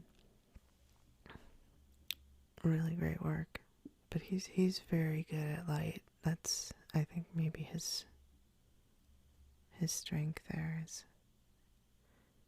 He's also got a podcast now called Team Deakins. It's him and his wife, and they bring on people in the industry that they've worked with. In fact, I think Sam Mendes is one of the guests, and Denis Villeneuve, who he worked with on Sicario and Blade Runner 2047, and then other people and crews that they've worked with in different capacities. It's a pretty interesting podcast called Team Deakins, if you're interested. So they're just lighting this whole they just blew up his Aston Martin. They're just lighting the whole thing on fire, And obviously, in the meantime, it's gotten dark outside.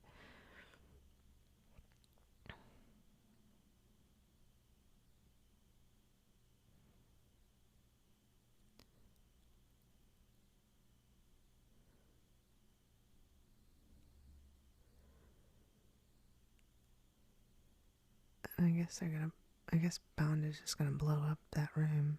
Oh, he's gonna use the tunnel. Yeah, he's just gonna he's gonna blow up the building.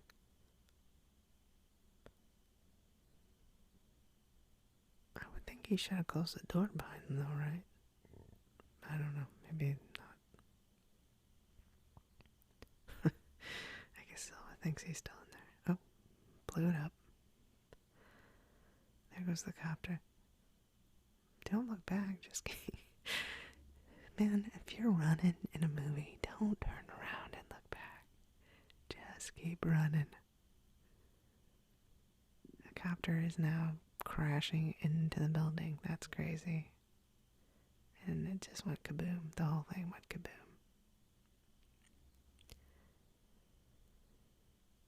This he just stood in the tunnel waiting for the fire to come down the tunnel. Come on, James. I would think you're a little more trained than that. Oh, so M's been shot.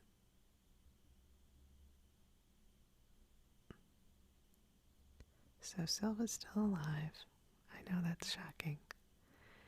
And then some other dude, one of his lackeys, another lackey.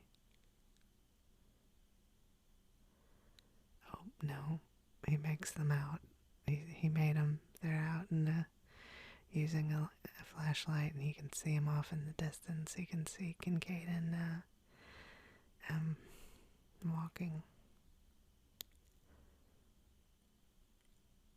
So he tells the two henchmen to go after Bond or to find him, and he's gonna go get M. So they're going down. So these two guys, I guess, are going down the tunnel, which I would think if the door was closed, they would have never found the tunnel, but maybe not. And I don't mean to pick this apart, because I'll take it either way. I'll take it as it is, but that seems kind of dumb.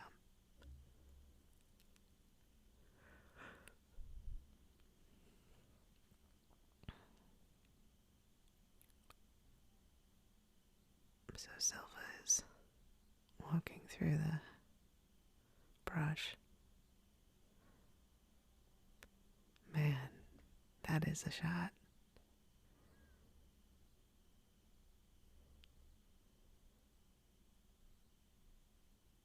And there pops Bond out of the ground.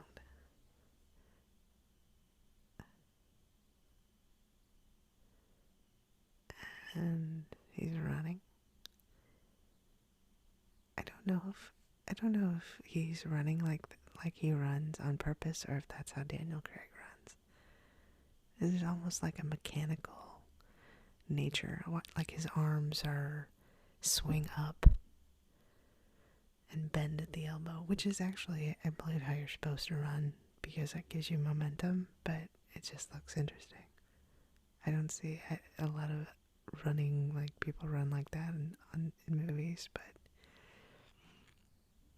he has a very mechanical run.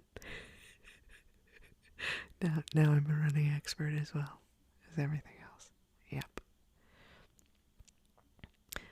Oh, he must be crossing a lake or a pond. A frozen pond. So Silva has caught up with him.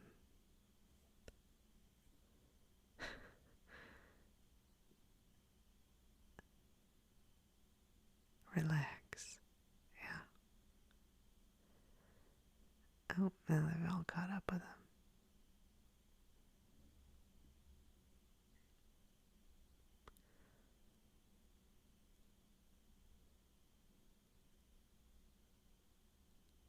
Oh, and they can easily make out the chapel. Oh well, Mother's calling.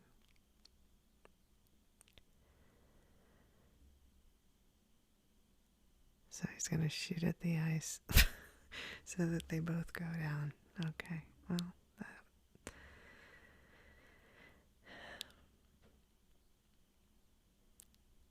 that's nervy. That's gutsy to do. I kind of understand Silva saying, "Oh my God," though, at this point, because it seems like it's, I don't know, self-defeating. Somehow they're both still alive, even though it's probably 50, 40 below in the water. Okay, so Bond has finally killed that henchman and can go back up to the surface if he can find it, which is seems difficult right now.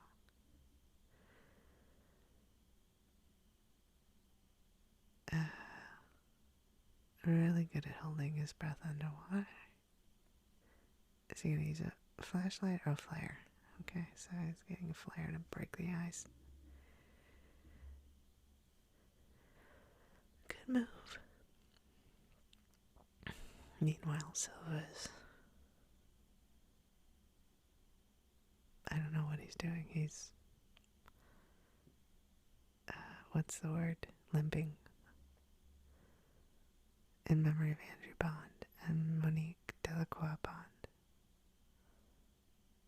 James Bond's parents. Apparently that's funny, too.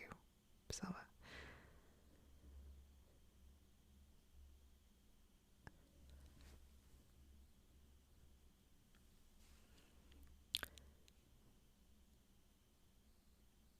And he's almost there. Finally making it into the chapel.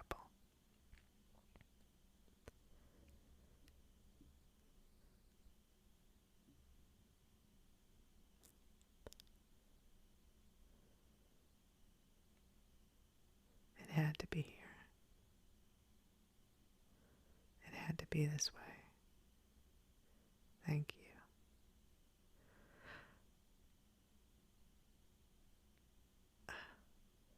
Please don't. He didn't shoot him, he just shot at him.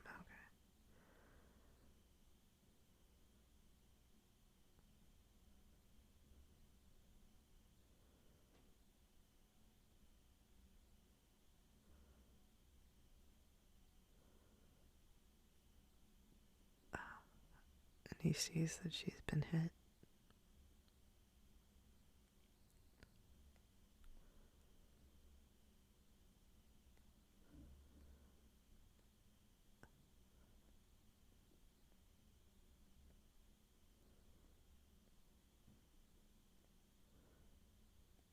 So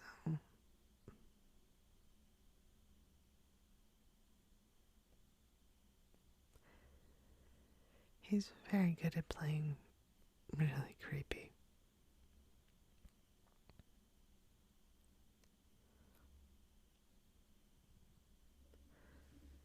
So he wants her to kill them both.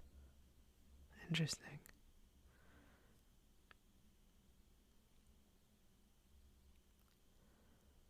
Oh, who knows if that would even work, really, though.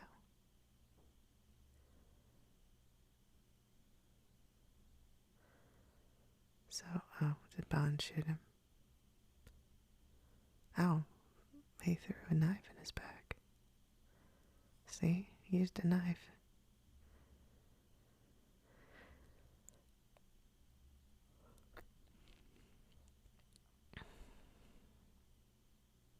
Thankfully, he didn't get hypothermia from the ice pond.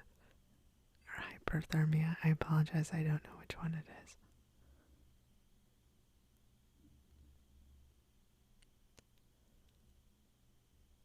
Last rat standing. Oh, it's a callback to the conversation they had about getting rid of the rats when they were on that island. So that's the end of Silva, I guess. But Emma's in bad shape.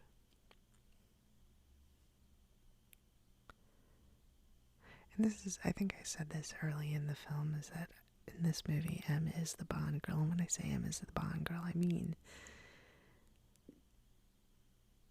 you know, like in Casino Royale, there was Vesper, Lind, and you know, she was a love of his life in a sense. And I think this Bond, Judi Dench's, or this M, Judi Dench's M, is really a love of his life also. Which is why you don't see a lot of, there's, I mean, a couple of women in this, but, and M passes in Bond's arms.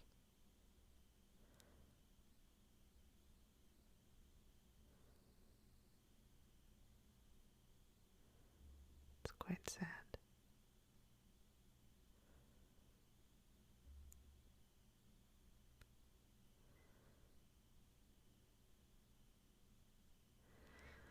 And so, yeah, I mean, I think that's why they didn't have that kind of standard Bond woman character in this, as well as I think would have been extraneous given the story. So they're at MI6. They're on a roof. He's on a roof.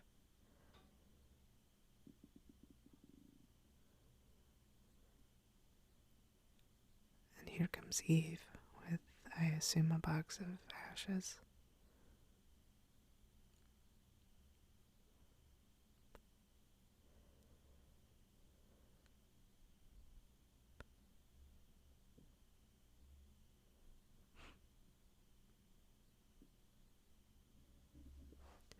I thought you were going back out on active service. I declined.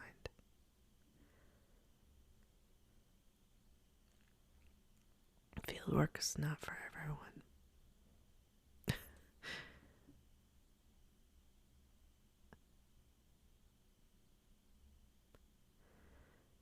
Her will was read today. She left you this. Oh, that's not ashes. I know what that is. It's the British bulldog that Bond made fun of.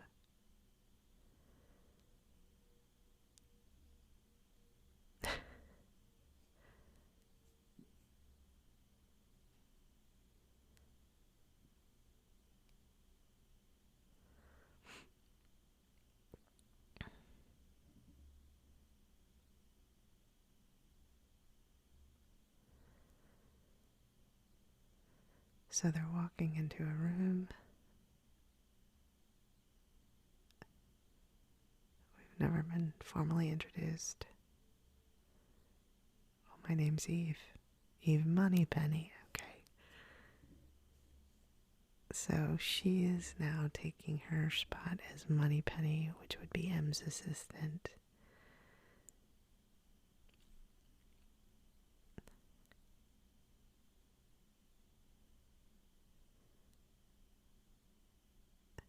And he's going into an office.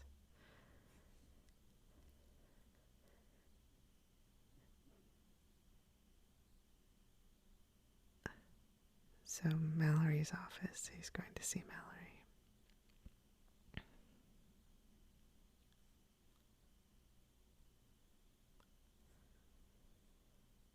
Lots to be done. So he's giving 007 a file, I guess, his assignment. So he is the new M. With pleasure. And that's it. And here's, of course, the closing. Nice. Very nice. 50 years. James Bond will return.